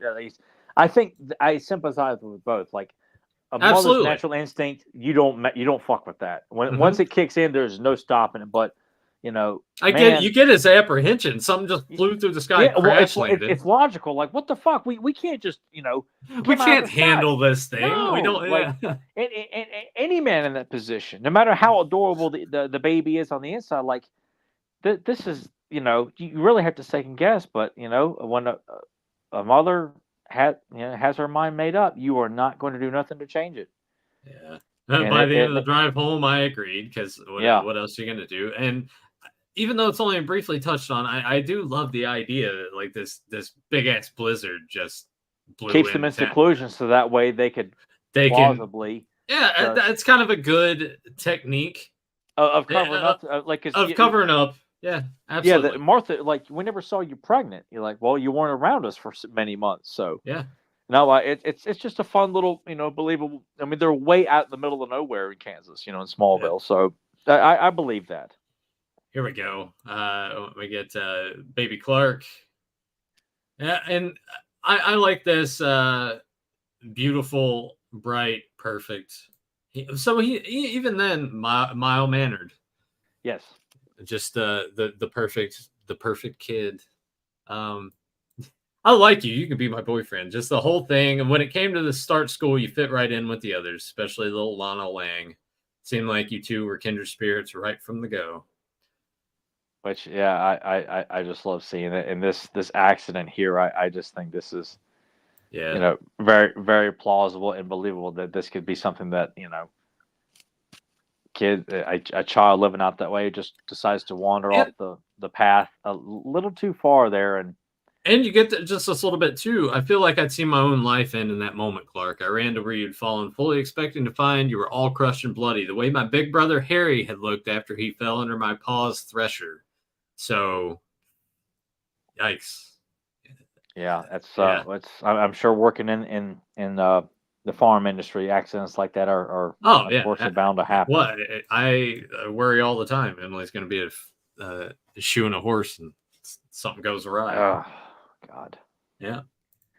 Won't be surprised if there's ever a day that I get a phone call from the hospital or something. I probably that's not going to be the case, but and here you go, looking out the front porch, and there's Clark lifting the back end of the truck to retrieve. It looks all right. So you have a bat here, and that looks like it needs to be a baseball, but that's way too fucking big to be a baseball, and it's way too big to be a softball, unless he's just unless it's like a rubber ball, like a dodgeball. yeah, It's like something yeah, like yeah, that. yeah. It could just be taking And a it swing at just that. sports equipment. I feel like people just had the most random stuff, and you know, just instinctively and I'm sure a lot of that is Clark's doing this it's just on instinct because he's a Kryptonian. Like he instinctively oh, I need to lift this up to get what I Yeah, need to get to. Much like how we would pick up something to grab something. Like that's how he looks at it. And like when as we see that Martha's looking for a purse, he just naturally instinctively oh, it's in the other room. Like what? well, It's no, just no. He says it's on the kitchen table, and she says in the next room. yeah. Yeah, So that's why I'm saying it's just kind of it's just like he learns to fly, but it's almost yeah, like at a certain point, it's not like he, I don't picture Clark running and decides to jump, how kids can just run and jump. Like this kind of feel like this is part of the growth uh period that as Clark is getting older, it kind of makes you wonder but this is different because he's on Earth, whereas like a Krypton, we yeah, don't yeah. don't know what it would be Yeah, like. it wouldn't mean So anything. you know what? I kind of feel like that's what makes it a lot more hard to control and keep under wraps. So when you see Clark Yeah, doing all these but things, I mean, you said small town. They're a distance away from anybody else. If he's just there, kind of when he's not at school, basically secluded to this farm. It's a little bit easier to get away with. it is, and I guess you start breaking it down. Like would Clark, when he's lifting the car up to get a ball, when Martha sees that, you have to think about he can't go to school and lift up the jungle gym to get to Lana because she's trying to hide from him. Yeah. I start thinking things like that. Like it would be a nightmare for parents to keep this under control. Not to mention the government coming after you, wanting to take your child and experiment on them and shit like that. People Yeah. gossiping, all this crazy shit. Like it would be a nightmare trying to keep. And even back then, not to mention today with the fucking internet and cell phones recording everything, you can't take a shit and people not want to record it. But just Yeah. back then, to keep your mouth shut, you can't go to school and pick up anything like that. You can't, if your teacher's looking for a student and he's hiding around the corner,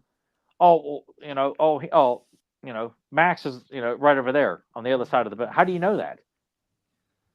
Just things like that. I feel like it would be so hard to not want to tell Clark, you can't do that. Well, I mean,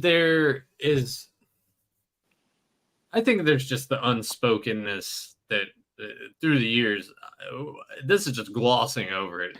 Plenty of those conversations have taken place. I'm sure, and another one of those things too, but just how did they explain it to him, or what did they say? Oh, you can fly now. Oh, yeah, when Clark is playing with Rusty, and all of a sudden he can discover. Does he come home and say, "Mom, Dad, I can fly"?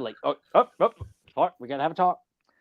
It's just. Well, I mean, he says right here, I'll never forget. You came swooping home, happier, I guess, than anyone in the world had ever been.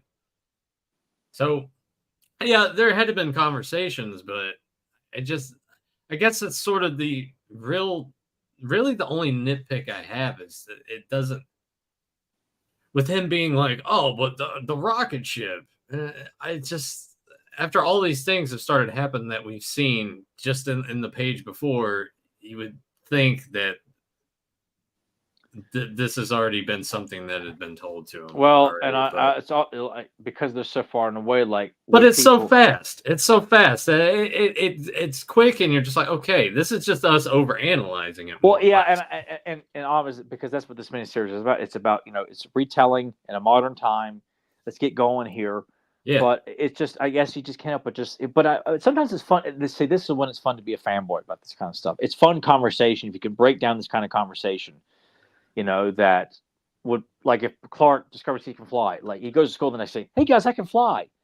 Clark, could dismiss it, and there's nothing to stop him from saying, "Want to bet?" and could just take off and fly. Yeah. Or if Clark would have say, "Oh, I lifted up the truck yesterday. How you couldn't move?" Wait, you did what?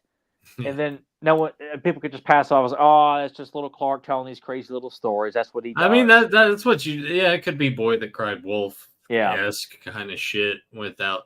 Because we all know as kids, we all have great imaginations and want to believe we can do this and think a certain way. And yeah, you know, you could just attribute it to that. So I guess if any of that did eke out in school without it being presented to be like, oh, they see him fly, he's just saying that he can, then you could have like parent teacher conference where the teacher's like, yeah, Clark's very he's very imaginative. He's imaginative, and he likes to tell these tall tales. He tells people that he can fly, and you just see both of them look at each other like, yeah, oh, shit. Yeah. See, that would be a fun moment to have in a new good Superman movie. When they start to realize, like, look, we can't raise our child to be like a normal child because we know he's not normal. It's almost like they've tried their best to raise him to be a normal child and ignore the fact they found him in a fucking rocket ship. Coming up this fall on CBS, it's Young Clark. Yeah, almost like young Sheldon or some shit like that. Yeah. What have we done? Oh my god! Ignore that. In a good like Superman movie, that's not I feel like you could do all right. So you have the prologue there. That's a good 10 minutes. Cue to them finding him the rocket ship. Yeah, like 5 minutes. Go into the young stuff, make that another 5-10 minutes, and then just like swoop in all these years later, football, blah blah blah, show all this. I feel weak all of a sudden. Oh man, it must be that. Oh, why is it feeling weak all of a sudden? Let's get you home. Yeah, so you told him? I told him. He told me. Yeah, I could see that line of dialogue happening exactly. Yeah, me too. Today. It's very cinematic there. Yeah, and it's a lot to take in. Like just finding out all that stuff. Like I'm sure anyone who just finds out they're adopted is quite a devastating. Dramatic. Yeah, but to find out that you're from another planet and you're an alien, pales in comparison to being told you're not only not our child, but you're from another planet we know not from or nowhere, and we really don't know much about you other than you have extraordinary abilities and you can't. Well, here we go. She's like, I hope you don't hate us from keeping this secret. Ma, I could never think badly of you or Pa. He's right to say he's disappointed in me after all the times you and he have talked to me over the years as each new power came along. You told me all those times that I should never use my special abilities to make myself better than other people, to make other people feel useless.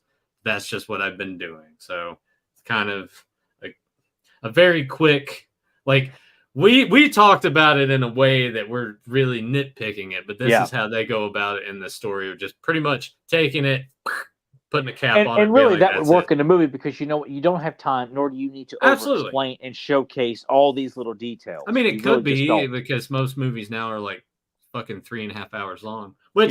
Now some people are like, yeah, but you sit at home and you binge watch a show for 5 hours or watch all 10 episodes. I'm like, yeah, but there's like, but you know what? There's a stopping point. You can finish an episode and say, you know what? I'll come back tomorrow. A movie, you feel like you have to sit there for the full 3 hours. Whereas if it was broken up into 4 30-minute segments, they should do that more often.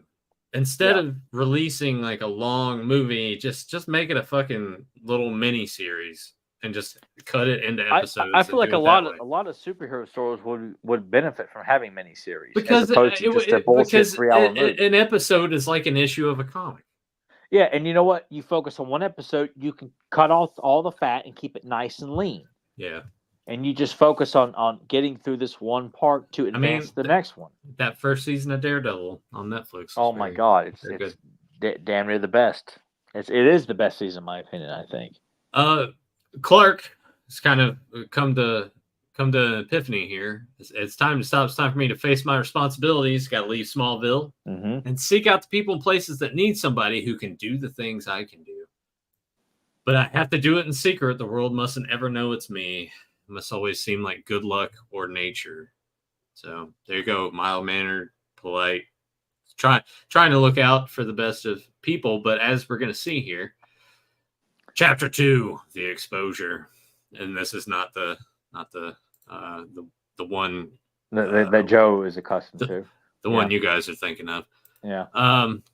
So yeah, Q here. Good morning, honey. What are you doing up early on a Saturday? Oh, I was just updating Clark's scrapbook. So she's clipped out all of these things that she knows that Clark is responsible for preventing, saving, etc., etc. And this is when he flips out. He's like, "Well, someone broke into the house and blah blah blah," and she's pretty dismissive about it, saying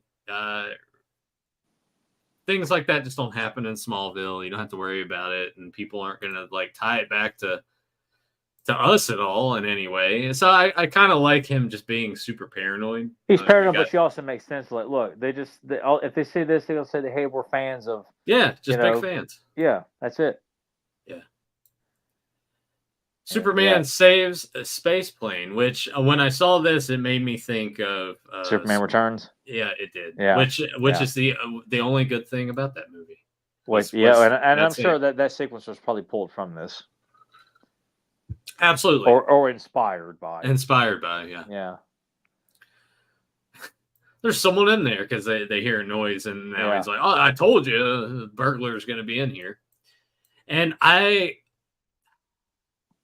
love this. Is honestly probably my favorite part. I thought you would really like this, this revelation that Clark goes through after he's had a big epic rescue on such a grand scale, and just realizes how fucked up society is when they see someone who can do what he can do.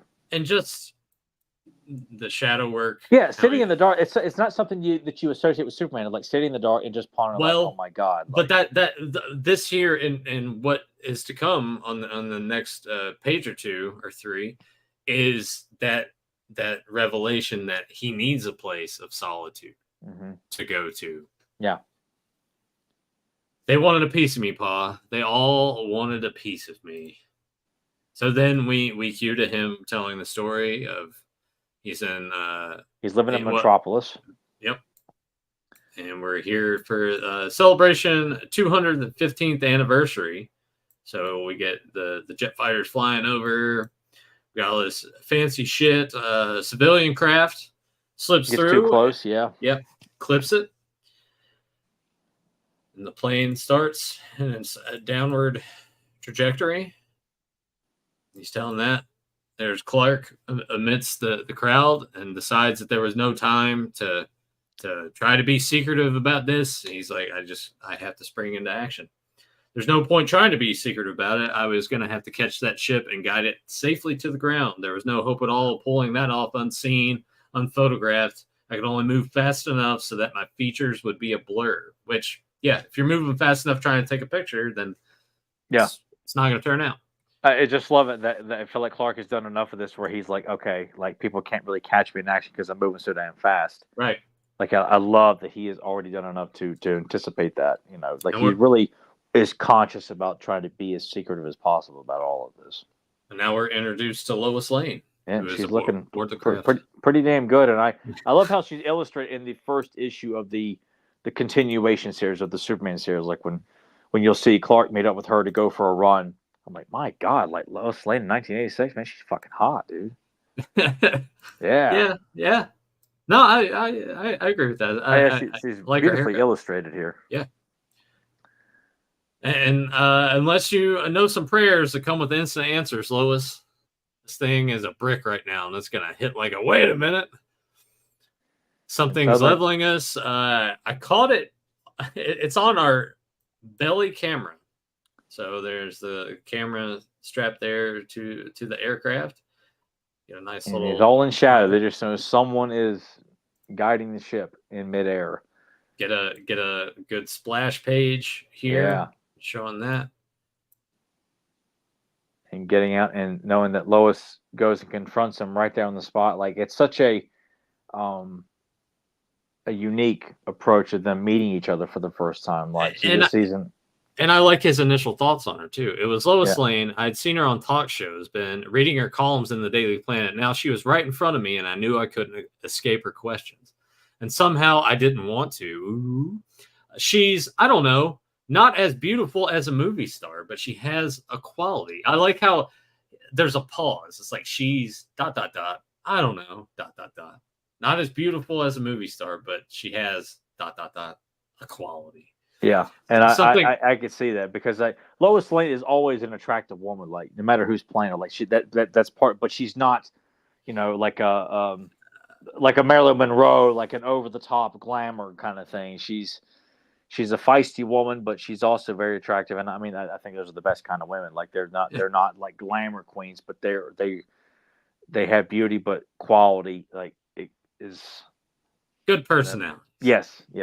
Something I've never seen in any other woman. Almost a fire in those big dark eyes. For just a moment, it seemed as if something passed between us. A spark. And I knew I really wanted to fuck her. Yeah. And here comes the mob. Yeah. So yeah, the mob arrive and they're all just like they're grabbing at him and touching him, and yeah. I mean, I don't know. That's kind of weird, I guess. It would seem like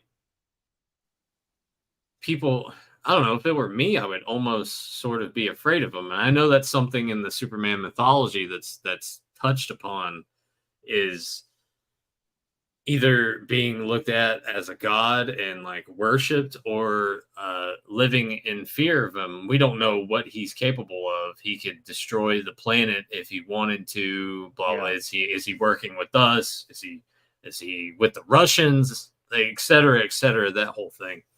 Which I hate going back to this, but I know Man of Steel touches on that too. Like that's the kind of the argument, which is a plausible argument. Yeah. But I like how the Christopher Reeve movies, like they just embrace him as like he is our earthly hero. He is the American icon. We know he's on our side, and that's all we need to know. Like it's none of this, I think that's it's plausible arguments, but it also kind of feels like, come on, it's Superman. Like we don't need to make this kind of like arguments, or anything like that. They were all over me like wild animals, like maggots, clawing, pulling, screaming at me, and it was all demands. Everybody had something they wanted me to do, to say, to sell. It was as if my first public appearance had unleashed the worst, the greediest, and the most covetous part of everyone. So I flew far, far away. I sat on a mountaintop in Tibet and just shook with outrage, with fear. They'd taken everything you've ever taught me and ripped it apart. I know I still have to use my powers to help people who really need me, but now they're going to be looking for me, expecting me, and I just don't know how to deal with it. So I really like that part a lot, of just that struggle of. It humanizes him so much that it does. It's so awesome. Like even though we would never see Superman as an arrogant or cocky character, no way. But seeing him be so vocal about these internal struggles he's going through. And so early on, which I guess was bound to happen in this earlier stages, because he's getting used to doing this. He's still new at it. And he wants to do it. He wants to continue to keep helping people. He never wants to stop. And that's just, that's another thing. When you enjoy helping others, it becomes, it's a high. It's a big drug to know that you help people, and you don't want anything in return. It just feels good to help people when they feel like now people are just going to piss and shit all over. You're like, it's.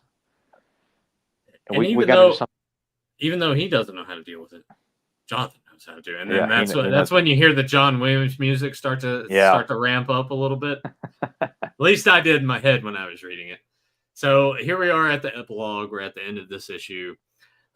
He's asking Ma, how's it coming along? Nearly done. Have you guys settled on a design? And here you go. It took a while. We came up with this. We made one for the front and one for the back. Get the iconic. Oh my God! I hate when people fuck with that logo and try to make it their own. Like, stop trying to reinvent the damn wheel. God. And then we get to the whole part of the secret identity. What about the other matter? And Pa solved that one too. Jonathan, a very smart man. Obviously, I can't be on call 24 hours a day. Even I need time to relax and unwind, to be human for a little while. And before we go further into this, I guess I'll ask this question. At this point, and I'm assuming this is in every version of Superman, since he can hear so many things. Mm-hmm. Is he already starting to do you think that is a power that's come to him already at this point, or no, in your opinion? Probably it's just not really, focused on, so much, because the second issue of the ongoing series, like, it's all focused on Lex putting together who Superman is, and I love that. Even though I'll let the issue speak for itself, Okay. but it's just like I love, like, I don't know, I just feel like I it's what makes the character's Lex so damn good in John's interpretation of the character. Like, I don't know, I like I said, when this is done and you start reading the ongoing series, I'll let it speak for Yeah, itself. I'll let you know. That's why it's lucky I didn't get the chance to tell anyone my name after I saved the show. Yeah. Yeah. Now, with a few minor alterations, I can have a private place where no one will ever think to look for me, a fortress of solitude, so to speak. Yeah. Meet the new Clark Kent. And honestly, let me go back a page here. So when you look at that, Mm-hmm. right? There's and then you go to that, it does look different enough that you're like, yeah, that's not the same guy. And honestly, look, I get why the general public would sit there and shit on the idea that he's just wearing glasses. Like, you have to buy into the mythology of comic books. Obviously, in the real world, it wouldn't be too hard to put two and two together that Clark and Superman are the same, Spider-Man and Peter Parker are the same, Bruce Wayne and Batman are the same. Like, you just, when the masks Prince Adam and He-Man. It's She-Ra and Adora. Like, the skin color just changes a little bit. Yeah, well, that's what the power of Grayskull just gives you, an ultimate tan. Except for She-Ra. That's what the unfortunately, She-Ra. That's what the lightning does when it strikes down. Yeah. It just burns you a little bit. But yeah, I'd like you unless you're willing to ignore that idea, which, I mean, that's going all the way back to the very beginning of Superman. That was there at the very beginning. Yeah. And I love it, and I don't like when people want to dismiss or think it's so lame that people can't. And they eventually will address that in the comics into the 90s. You have to. You can have the stories where, yes, the secret identities are starting to be pieced together, but the whole idea of having that is to protect the ones that you love, etc. And it creates a great sense of drama that when people did find out. Who would gain from this? Who would get exploited? Who would be in danger because of that? Like, absolutely, it adds texture to the hero's journey to have secret. Is it perfect? Is it perfect all the time? No, nothing ever is. But it's a good storytelling device to have in place. Yeah, and unfortunately, people today just seem like, I think it's really stupid, and they just want to. But right here, you can see, I like it. He looks totally different right there. Yeah, to me. Yeah. John did a very good job of buff he is. Yeah. And now let's see the costume. It's coming together here. Yeah. Oh, it looks good and snug. I noticed when you were only 12 years old that the cloth right up close, I guess you never seem to tear or get dirty. Besides, it shows off your muscles. And he's like, Ma. And the boots, swashbuckler look. Put on the cape. I love that cape. I fucking love the red cape with the yellow emblem on it. And she's worried that it might tear. Yeah. The whole thing works just fine. It's got exactly the symbolic look I want. It gives her a kiss on the head. From now on, whenever there are people who need, and this is when the John Williams music really reaches the crescendo here. From now on, whenever there are people who need my very special kind of help, it won't be a job for plain ordinary Clark Kent.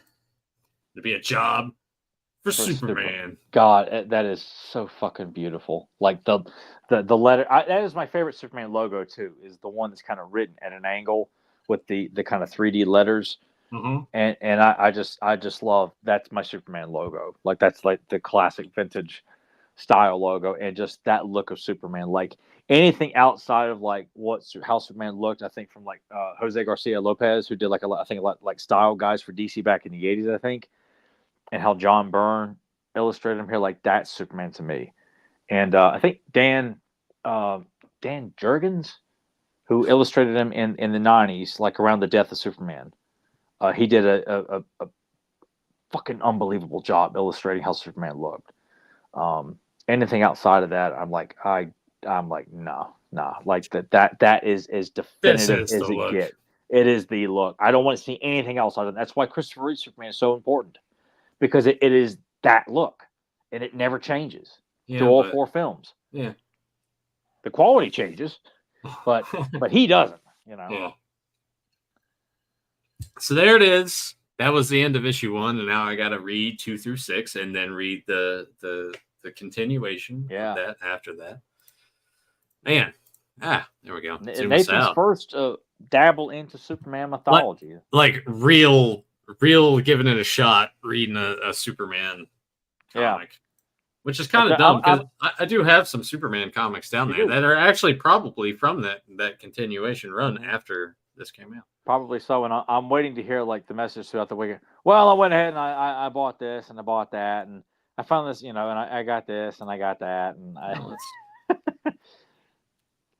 because I love like the after effect of like getting Nathan into something, like how much money he spends on. He goes like, he realized, this is awesome, and I just love sitting back and watching, like seeing how excited he gets over. Well, they do have hardcovers, so they have they actually have the hardcover of this on Amazon, the newer printing of it. It's only $27, and then they got volume 2 here, which said, well, let's see, what is one have it. I do have a couple questions here. If you guys do have a couple more questions, go ahead and toss them in there in the chat. We'll read off a couple of them, but let's see, what is volume 1 have in it here? Usually they tell you a good job, or they usually do a better job of telling you what is collected in these. Read more. Here we go. So, this one collects Man of Steel 1 through 6, Superman 1 through 4, and then Action Comics 584 through 587, Adventures of Superman 424 through 428. So maybe I need to just buy this one. Wow. If I buy it now, within 2 hours and 6 minutes, I'll be here by Sunday. So it'll be here tomorrow morning when I wake up. And then volume 2 collects Superman 5 through 11, Action Comics 588 through 593, Adventures in Superman 439 through 435. Volume 3 here, Superman 12 through 15. I have like just I might have to go downstairs and see what I have in terms of the continuation. Yeah. There. How about that? Grim, our own doctor in the chat, would you guys be up for commentary on a George Reeves Superman episode? Absolutely. I used to watch that on Nick at Night back in the day. I would be. I think I dabbled a bit in it too, but not a lot. So yeah, totally down. Yeah, with that, dude. Yeah. I watched it every night when it was a very cozy show to watch. I remember. When did it? I know you said Nick at Night, but yeah, what it would have been like the early Ed? early. So I'm trying to remember, like when I was watching Mr. That was like in 1988, and I'm trying to remember if Superman was on at that time on Nick at Night, or if it was like a couple years later on Nick at Night. But I'll look. Yeah, but that and the Max Fleischer Superman cartoons, like I think it'd be fun to do a commentary on those. Come on, how about a Fleischer Superman short commentary as well? Probably have to be 2 or 3 shorts to fill time. Well, the one about the mad sciences was always my absolute favorite because that was the one that left the biggest impression on me when I was real little. All of those are on YouTube. They are on Blu-ray too. Yeah. Let's see. Love to discuss those. Fuck yeah, because God, they're amazing to look at. Oh man, that was probably one of my earliest introduction to the character, along with Superman 4, was the Fleischer cartoons because I saw him at such a young age. So, Adventures of Superman. It says here that the years aired on Nick at Night was September 20th, 1991 to September 3rd, 1995. Okay, so yeah, it was early 90s and watching on Nick at Night. Yeah, so that was a lot of fun to watch. Man. But not knowing a whole lot other than watching Superman 4, the Fleischer cartoons, that was all I knew. So, watching the George Reeves show, it was like I'm watching Superman. So. Bert Virtue in the chat here says the modern recoloring brings this classic image down a bit as it always makes the blue too dark. So we have another deuce in here. I agree with that. when you look at comics in the Marvel Unlimited app, probably the DC app, they have done a lot of things coloring wise to mess with stuff. So it's a bummer, but I think for me, it's more about just the accessibility of it all as opposed to like accurate colors. But I mean, I'm totally down with wanting to have it be as. Oh, absolutely. I get it. Yeah. The good thing about these apps though is that some of these books, unless you want to seek out trade paperbacks or put in the money for an original hard copy of some of these, very hard and obscure issues, like it's help. It just allows you to bounce all over the place and get caught up and read stuff that you never had access to, or because so many things are available in trade paperbacks, but there's something, trade paperback to me is sacrilege. You don't like them as much. Not as much as I used to, because I used to like it because I remember, because sometimes you didn't have access, so a trade paperback was all you had.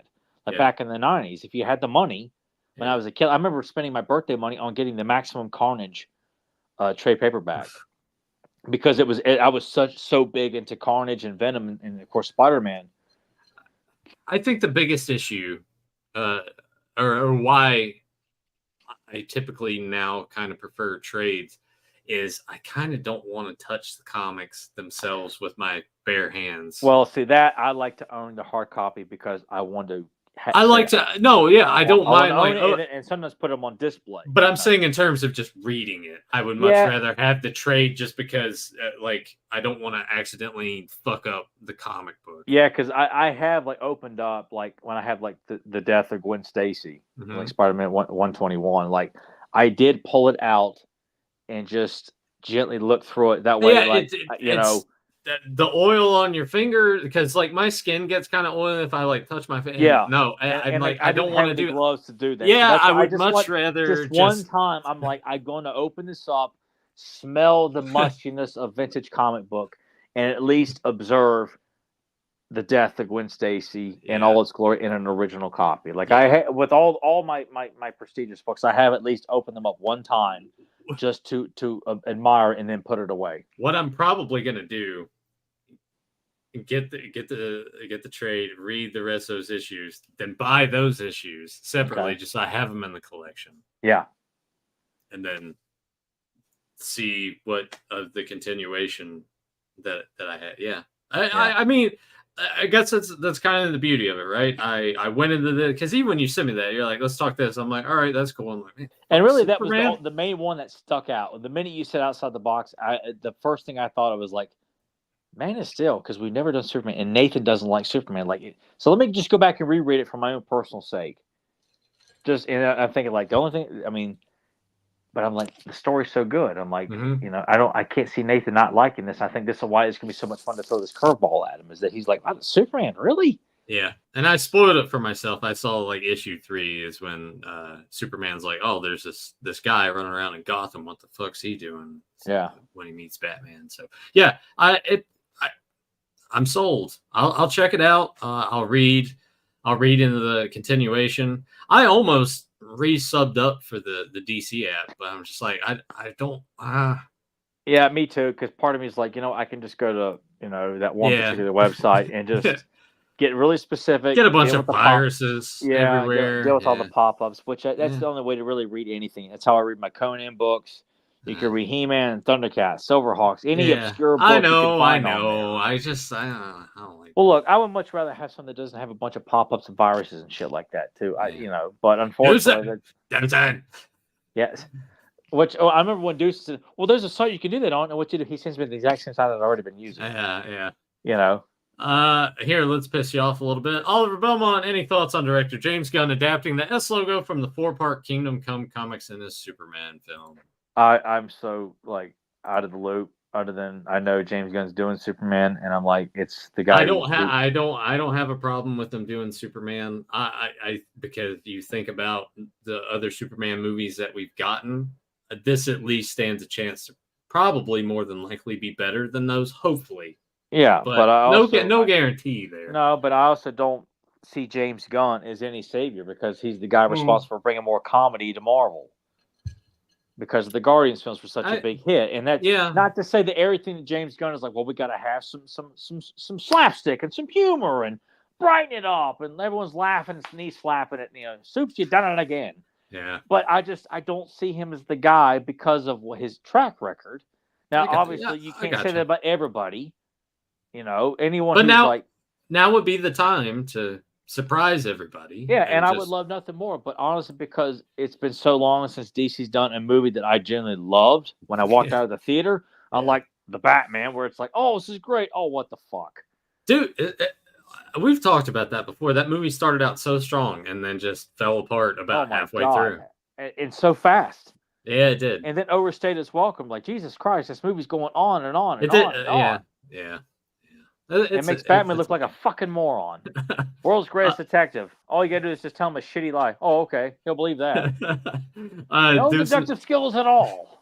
Dustin also said the Fleischer Superman Blu-ray is plagued with issues. Well, Dustin, I think I know a guy that probably who fixes shit all the time. Stuff. Yeah, you can put him in 16K. Yeah. So we'll do both of those. We'll do George Reeves Superman and do the Fleischer, because the Fleischer Superman shorts. I did have a couple of those on VHS. I had them on tape too. Yeah. Yeah, because they that's when they were on those like cheap ass tapes. Yeah, they're like $2 or $3 for those tapes. They were so cheap, and they were repackaging those tapes for years. I felt like. Yeah.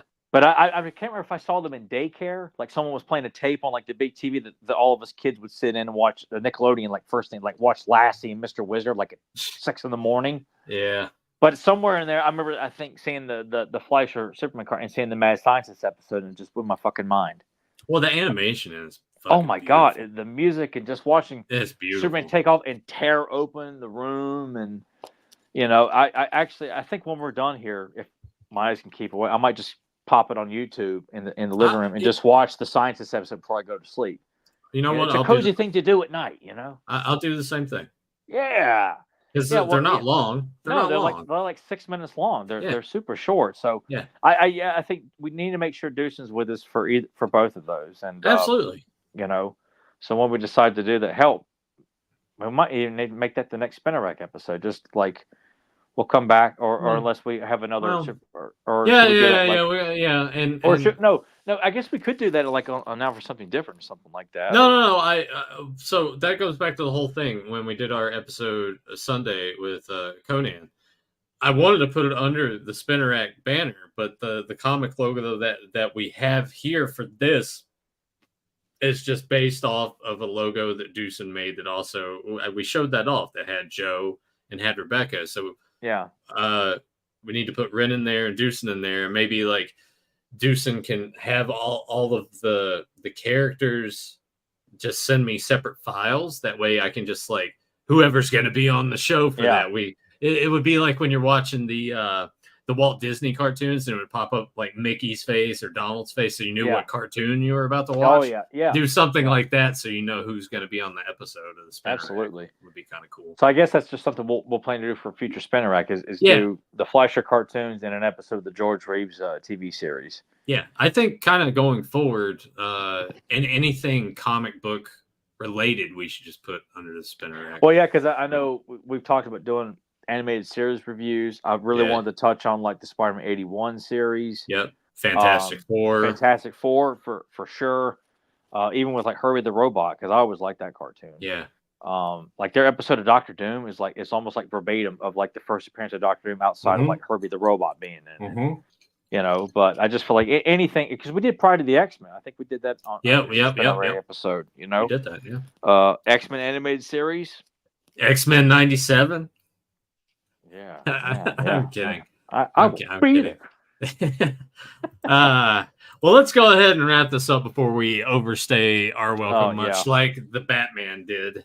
I hope everyone enjoyed this. I hope if you were in my position, you're like, man, fuck Superman. He's overpowered.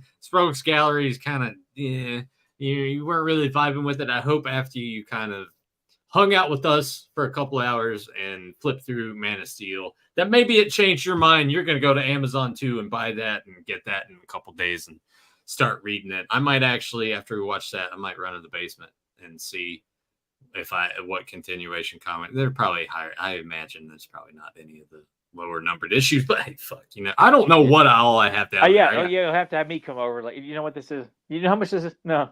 Do you know who showed up in this? No. Dude, I actually, we might have to do in order for me to really get my ass in gear about finally getting everything separated and organized, and like here's like miscellaneous DC, here's miscellaneous Marvel. I already have obviously the Fantastic Four. I already got like 2 boxes worth of and shit. I think you have a box devoted to Kool-Aid Man too, don't you? yeah, and it's the Kool-Aid Man and Nolan Ryan and like Michael Jordan comic books and Barbie issue #1 too. Yep, got that. Hey, that might fucking be worth something now. Probably not. And I have another Marvel box where it's like, oh, here's my little bit of Daredevil, Thor, Punisher, etc., etc.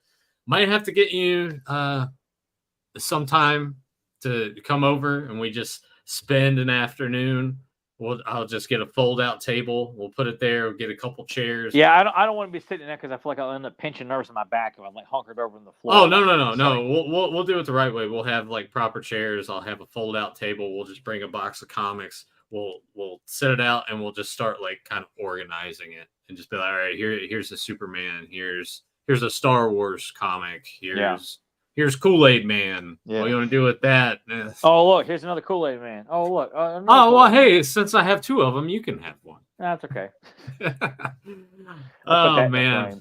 And then after that, we'll have to conclude the afternoon with some SmackDown, 3 levels of hell.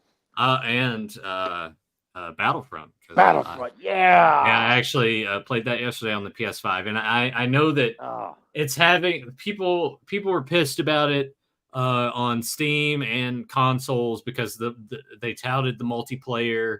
It would you could have 64 players, blah blah blah, but they only had so many servers, and it like shit the bed. And I'm sitting there, I'm like, well, I'm not going to play online multiplayer on this. I'm just going to play it how I remember playing it. It's just single player or split screen with you in Galactic Conquest.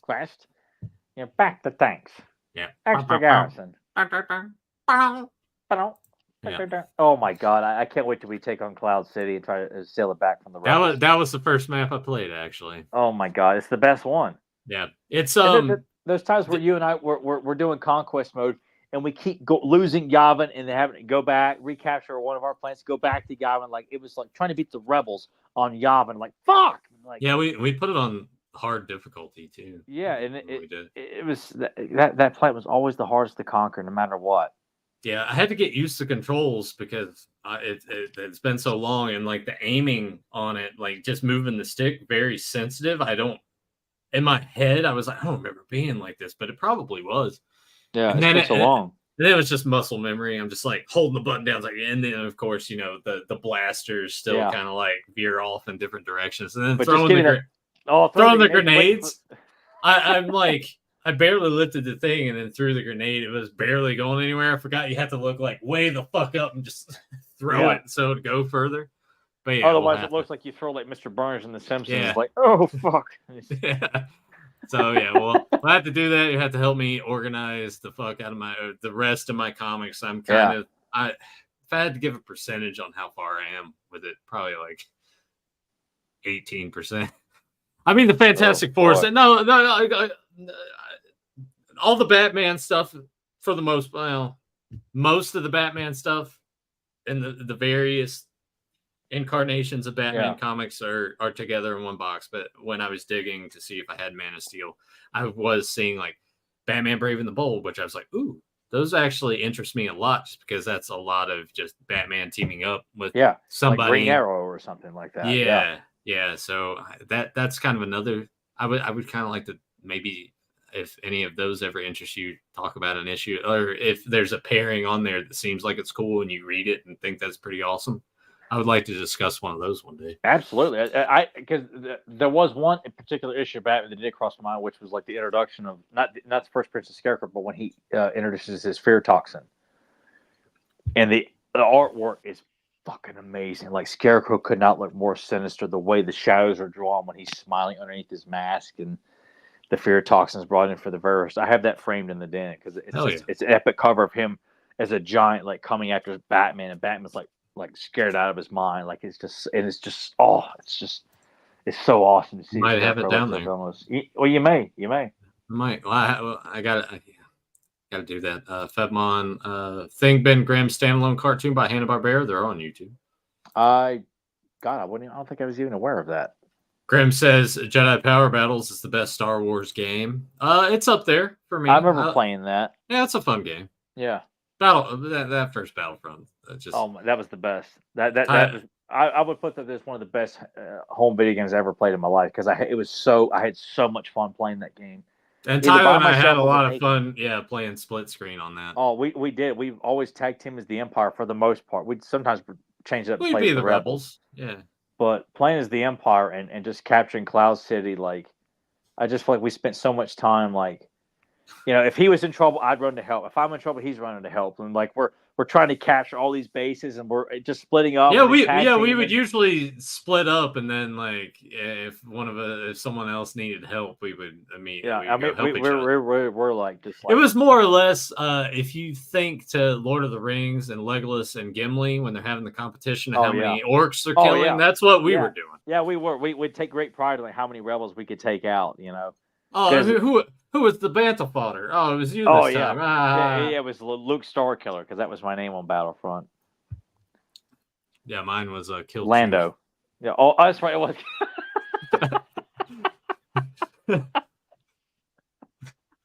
What was the origin of Kill Chewie? I don't know. I think it's from just playing that game, and they have like the generic Wookiee characters with the crossbow. Kill Chewie, gotta kill. Yeah, that's what it was. Like, kill Chewie. So it was Luke Starkiller and Kill Chewie. Yeah, part of the Empire, taking down the rebels. Yeah, and I think one of us was Lando. I thought at some point too. Yeah, I think I had multiple profiles. Yeah. Yeah. But oh my God, it was we would spend so many hours playing Battlefront. I mean, it would go on for hours because we would just play until we won that galactic conquest. Yeah, and if you put it on hard, we would lose a planet, gain a planet, lose a planet, gain a planet. Like fuck, we're just breaking even here. Yeah, and then finally we pulled through. Yeah, I think a couple times we just like. Oh, and Renvar, the snow planet, was always fun to fight on. Also. Yeah. Man. I love how you and I can have so many topics. I'm wondering, like, do the people give a shit that we could jump from talking about? It was probably just like, oh, hey, we're not going to run long. We're getting out of here, and then we just start. We keep rambling. This is called what is it? This is called like the Southern goodbye, right? Isn't that what they? What when you wave like that? That's a Southern goodbye. No. Slang term, Southern goodbye is characterized by the length of the event. First, you have to acknowledge that you're leaving, usually by telling your host or hostess what a good time you had, how lovely the house is. Then you head to the door and repeat the same information using different words and emphasize what a lovely time you had.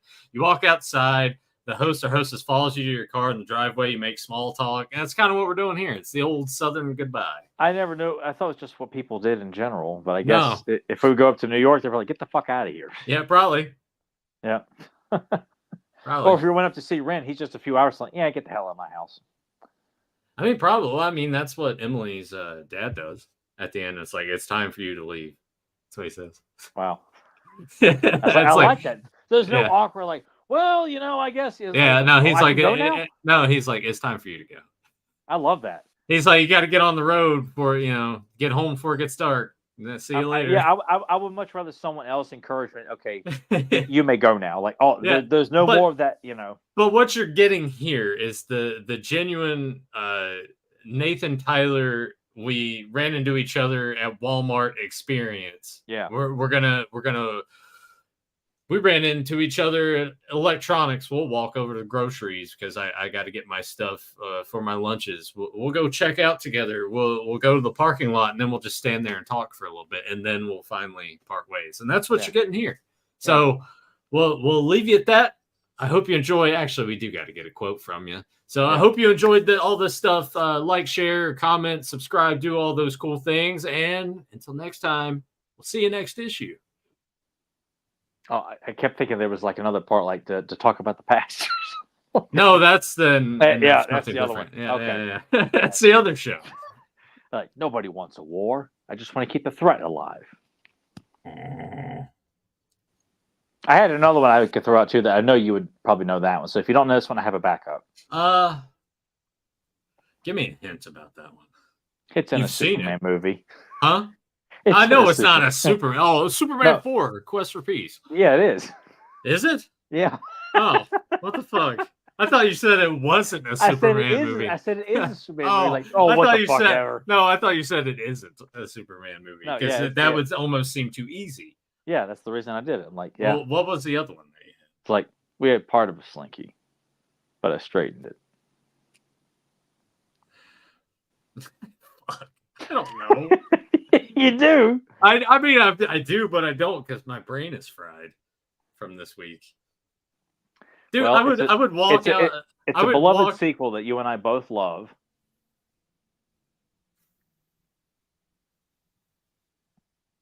You mean here's the rest of the There's scene. so many of those. All right. Here's the first part. You mean you never had a slinky? We had part of a slinky, but I straightened it. Very cheerful. My parents still didn't believe in toys.